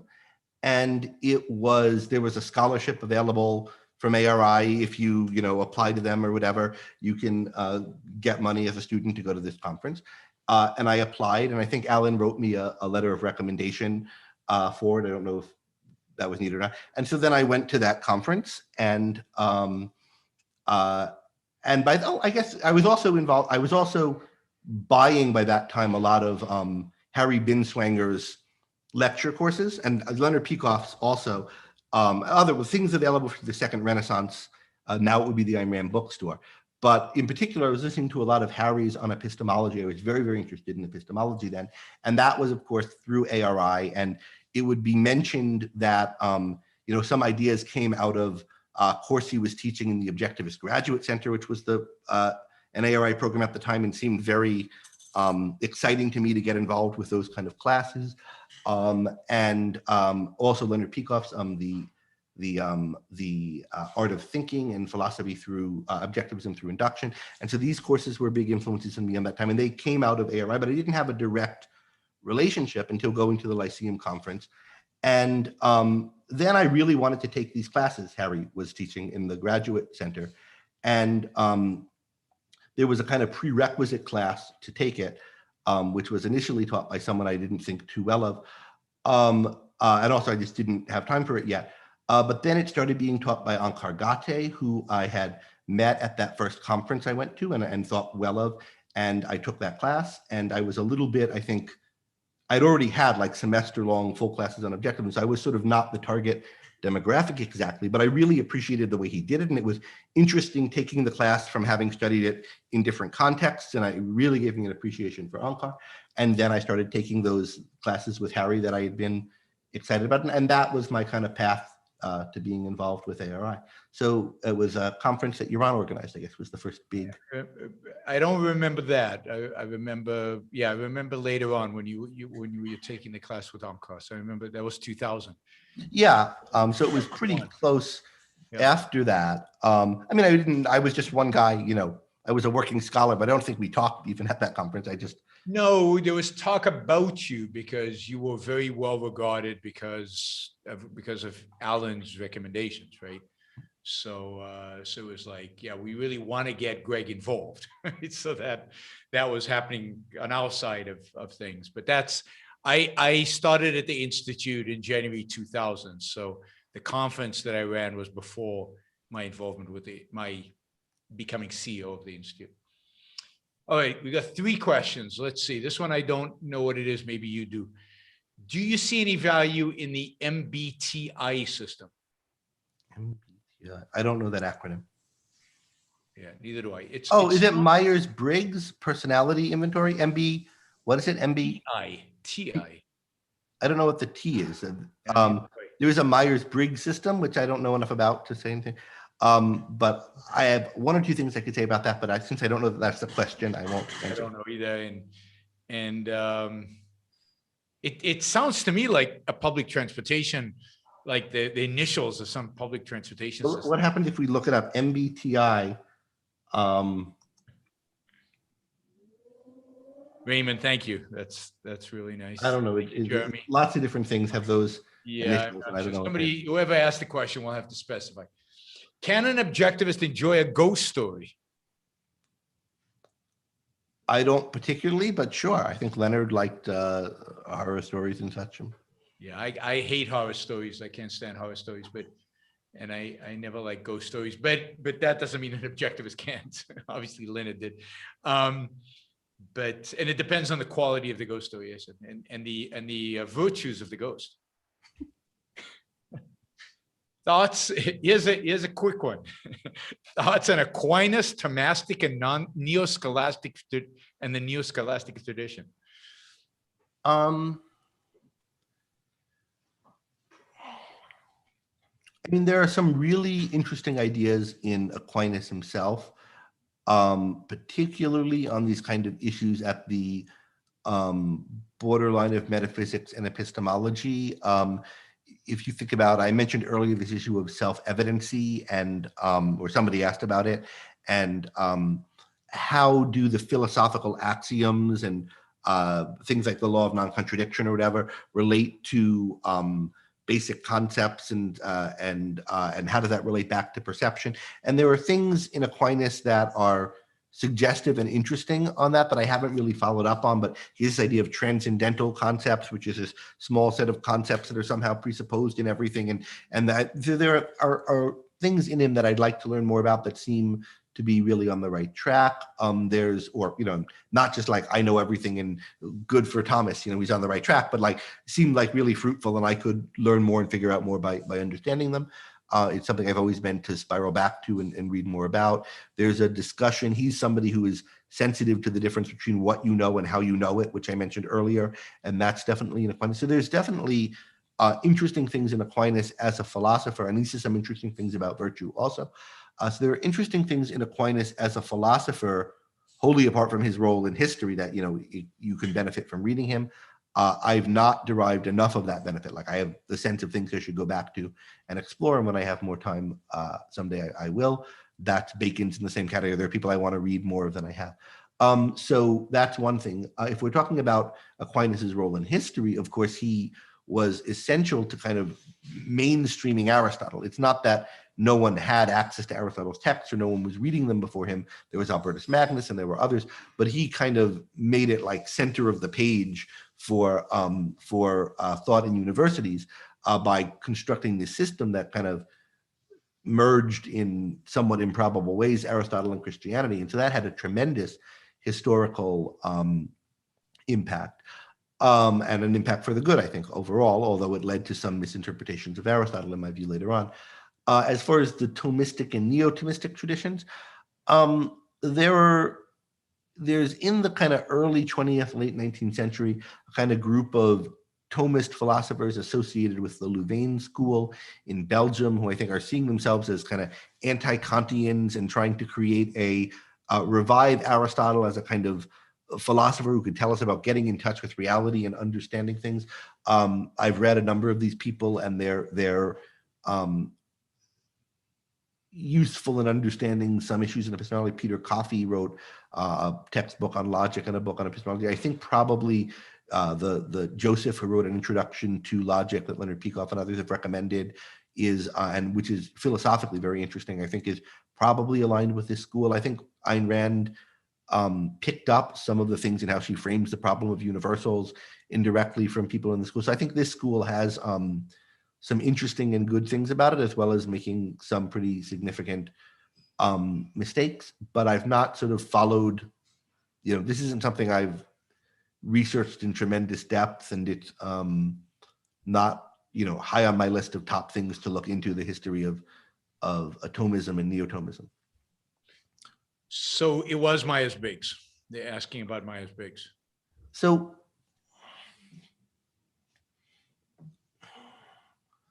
I don't know enough about psychology and the way these things are measured to have well worked out views on either the Myers-Briggs system or the Big Five personality traits or any of these psychometric things. But I have two thoughts on them. One, some people are like really zealous about them, and their whole identity is like an I'm a whatever set of acronyms they are. NBTI or whatever. Yeah, and then they want to know like, oh, you met Yaron Brook. Is he NBTI or QRST or what is he? And what do you think Leonard Peikoff is there? What about Ayn Rand? Thomas Aquinas, now would he be a TFB? And that seems to me like a weird thing to be doing and not a productive kind of thinking. But there are business uses of it that where people think about like, this is useful information for who should be on a team. And if you read Ray Dalio's book, Principles, which I think is a really interesting business book, he talks about using this test and some other inventories as part of his thinking about this. And I think John Allison used to use it. was using it. Yeah. So, I think these things probably do have uses there. And I want to tell a story that is going to sound super disrespectful of these tests, but it's not. I don't mean it to be. I'm going to compare it to something that's bullshit. But the point is that there's even a usefulness to this kind of bullshit. So if these tests are better than that, I knew a girl in college, or I was in grad school. She was in college. She was I should say a young woman. She was an acting student, and they taught this thing. There are 4 basic elements: earth, air, fire, and water. And when you're analyzing a character, you want to know, are they earthy or are they fiery and, or airy? And so they had this whole way of analyzing characters in terms of the elements. And, it's totally bullshit. People don't have fire or air in them, or I mean, they do have air in them, but this is not how people work, right? But so it was just totally made up mythological stuff, right? But what it was a way of capturing, well, it has this kind of posture. This is just these archetypes or these things. Let them there was something she could hold about somebody. If she looked at me and she would say, well, I don't know what she did, but he's got these elements and this kind of mix of them. It would let her notice and retain things that would enable her to move a bit more like me or like someone else. And so she used this in portraying different characters, not thinking it was true, but it gives you a kind of peg to hang things on you notice about people. And then it's not that accurate, but it gives you a start. And then you're able to portray them better or predict a little bit about how they move in different situations. Well, that's something that's like totally BS. There's no fire or earth in people. It's like really flaky. So now if you take things that, have a real basis in observable and measurable traits about people, maybe they're not that accurate, but they've got something to them. It gives you some pegs to start collecting information on and hanging things on. And if you have perhaps a couple of different measures like this, you can use it to kind of triangulate on things about people's personalities. And the measures don't have to be perfect or even all that accurate to get you a little bit of information that in combination with others, you can use to make judgments of things. So long as you don't take them for like, this captures the essence of somebody.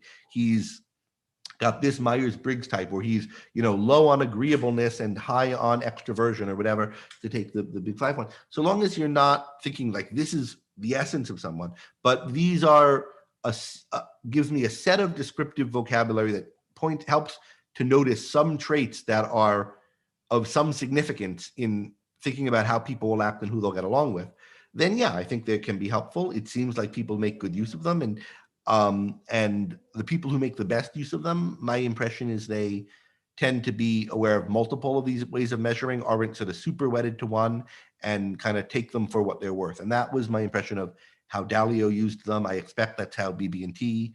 And I found them the same way. I mean, it's interesting because when you study these kind of things in the context of like leadership training or business management type things, one of the things is, people respond to communication differently. People respond to different types of stimuli. People integrate information in different ways. And some of these capture that, and it helps you then to communicate with those people, or people who you are frustrated as to hell about how they're responding to what you're saying. Suddenly you realize, what they're actually hearing when you say something is not exactly what you intended. So it helps you become more objective in terms of realizing there's another consciousness there. You might think you're communicating X, but another consciousness, if you want to be successful, you want them to understand X, not just for you to think you're communicating X. And sometimes you have to say things a little differently to person A and to person B for them to get the thing that you're trying to communicate. I think that made sense. Yeah, and so it's an issue of there are differences between people. Exactly. There are clusters of them, like it's not like everyone's unique and there's no commonalities you can draw on. So some people are more extroverted, some people are more introverted, some people are more I'm trying to think of one of the Myers-Briggs ones, intuitive, and some people are more discursive in their way of thinking and so forth. And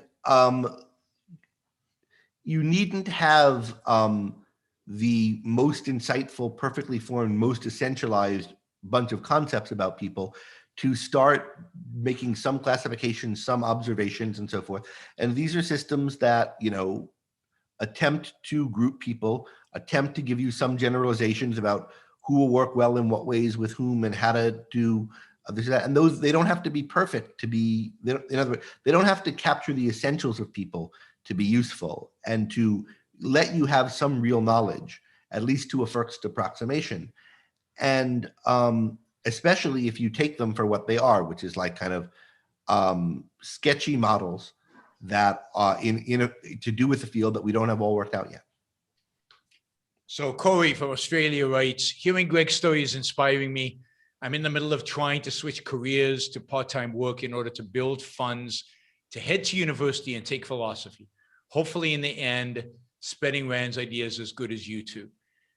He says, philosophy in general is the only thing that has really interested me. Rand and Leonard Peikoff were the reason I started taking it seriously, and you guys, of course. So thank you so much. Thank you, Corey. Corey's a significant supporter of the show, particularly through the super chat. All right, 2 quickies. Jordan Peterson recorded many of his university lectures and posted them to YouTube for years. Is this something Greg would ever consider? I'd binge watch.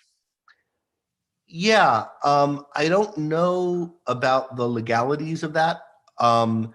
Is it the university's property? Is it mine? Can I share them? Right now, of course, lots of things are being recorded because they're the COVID times, but they're also kind of irregular versions of the lectures. There is, I really love the introduction to philosophy class that I taught at Chapel Hill for 4 years when I was there every year. And I also taught at Rutgers a number of times. And I'm not teaching it at Texas now, but I hope that a version of that class will come into my repertoire. If I am teaching that again, I'd like to record a version of it. I think it's a really good course, but I have to think about how to do it because a lot of it involves how you interact with the students and if they're university students, and that you don't want to put people on display. So I have the idea that it would be nice to make something public of that course eventually, but I'm just especially keen to get back to teaching it. I'm hoping I'll have an opportunity to do it here. This semester for the first time, and it's kind of weird actually that I've never done it before, I'm teaching an introduction to political philosophy, and I'm going to teach that again next year. It feels kind of green to me. It's something that I'm thinking through as I'm doing it and deciding, oh, we shouldn't have had that reading. I'll do it differently next year. But I think within a year or, doing this 1 or 2 more times, I think I'll have a version of it that I'm really happy with. And I mean, I'm happy enough with the version I do now, but I don't feel like this is the version to let the whole world in on. So I might think about whether there's a way to do a public version of it. This in particular is, and this is the first time I've taught lecture courses in the sense that, some university classes, you just have a class and you meet with them, but some have a format where some of the sessions are with a lecturer and there are a lot of students, and then some of them are breakout sessions with the TAs and there are more discussions. So this is the first time I'm teaching in that lecture format. I think that would lend itself more to recording the lectures and broadcasting them. So I think maybe next year, maybe, if I do it a 3rd time a year after that, I'll try to do that with the political philosophy class. I want to feel like I have it really where I'm comfortable with it. There are other classes I've taught a lot that feel like they're ready to do that with, but I'm not teaching any of those right now. Good. All right. So this is the last question. Greg loves food and music. We have no objective terminology to evaluate music. Is it the same for taste? It's not that we have no objective terminology for evaluating it. We don't have sort of objective standards for the specifically musical as opposed to lyrical aspects of it. Is that true for taste too? I think probably it is. I also don't it's a little bit of an odd question because I don't think of cooking as an art in the sense of a fine art the way music is. So it wouldn't have the same kinds of standards. It's more like photography or design or these other kinds of things that are artistic but not exactly arts. Or to take another kind of example, like massage. I think food is a little closer to art. Like fine cooking food is a little closer to art than massage is, but it's, that someone can be like a really good masseuse who thinks about how to do it, and there's a kind of drama to like what they do when, and so but you wouldn't call that art, and so it wouldn't be artistic standards in the same way, but there are objective standards like that hurts, don't do it. This thing was too hot. This food is samey, and it gets boring. It's too sweet and it's cloying. So I suppose. I mean, there are standards, but there's also a lot of preference. I don't know. I gave a talk on philosophical principles and personal values at, it might have been the last OCOM we had in person, whichever one was themed around the Romantic Manifesto. And one of the points that I made in the talk was that the kind of standards for art that are discussed in the Romantic Manifesto are standards for, fine art, and its role in concretizing metaphysical value judgments, which is its essential role. But there are other things that are in a broader sense aesthetic, like how you decorate or design your room, that sort of and relate to sense of life and some of the kind of considerations that are in the milieu of what that book is about, but are not part of the kind of centerpiece of philosophy of art. And I think that considerations involved with cooking and things like that would also fall into that same broader sphere. And there's probably a lot philosophically to be said about them, but I don't know it yet. And it's not What's your favorite thing to cook? My favorite thing to cook.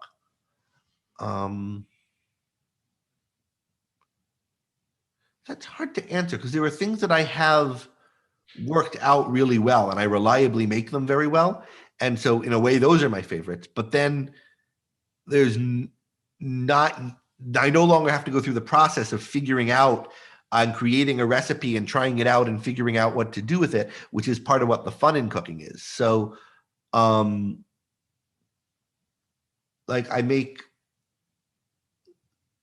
what I really enjoy about cooking is coming up with ways to cook things and coming up with ideas for dishes and flavors that would pair well. And how could, if I have these two things that I want to make a dish, what could I add to it that would make it, like trying to think chefishly.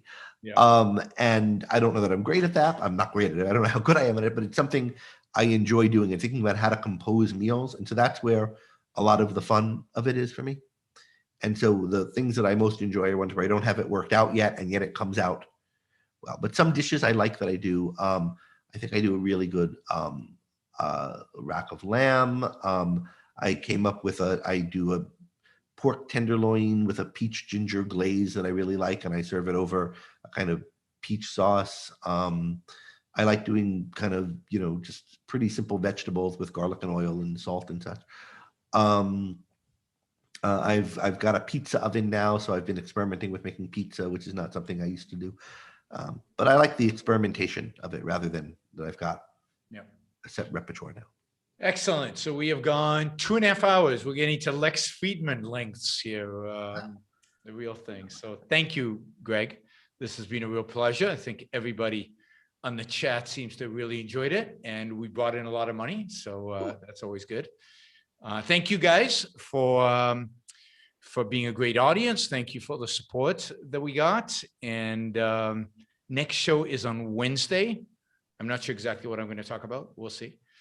But I'll figure it out by Wednesday. It looks like you want to say something, Greg? Yeah, I'm just having a thought. Well, first, it's great to be here, and I'm glad that some money came in. And let me say something relative to something someone earlier said, connected to, how do you find new people to get interested in objectivism? Is it by, ganging up with the left or with the right or what? And just an observation, and by way of a compliment to you, over the years, I've met a lot of people who've become interested in objectivism. And pretty much always, it's Ayn Rand was their point of contact. Mm-hmm.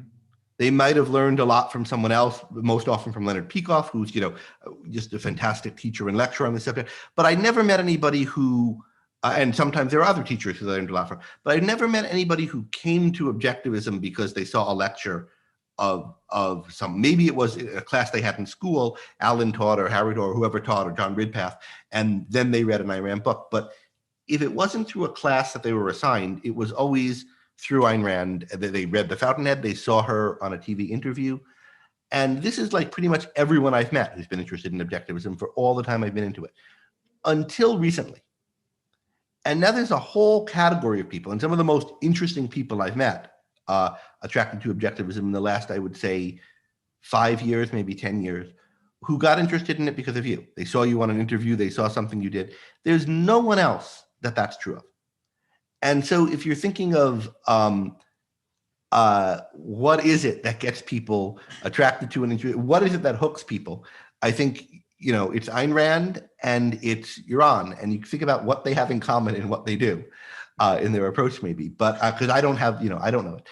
But and it's not something so simple and hack as you find this group and you talk to them. It's you have to convey the importance of the ideas and the depth of the ideas in a way that's kind of striking and dramatic. And it's a skill that not a lot of people have. I think Alex also, I've met one or two people who, through his work, but it's primarily through Iran these days. If it's not through, they happened across the Ayn Rand Mike Wallace interview, or they read Anthem or something. And of course, they have to get to Ayn Rand eventually if they're going to get interested in it. They do. So No, I find it. I think that's right. And I appreciate that. I think that's right. I find it inspiring and satisfying for what I do is seeing that. And a lot of people who are regular listeners to the show are people who discovered Ayn Rand because they started, either came to a lecture or discovered me through YouTube or one of these interviews or whatever. So yeah, it's good. Good. So, well, thank you, Greg. You're doing, and we can do this again sometime, I'm sure. Yes, and we will. I'll actually see you in Austin in 2 weeks. Yeah, I'm looking forward to it. About that. That's cool. Good. All right, everybody. Have a good night. Bye.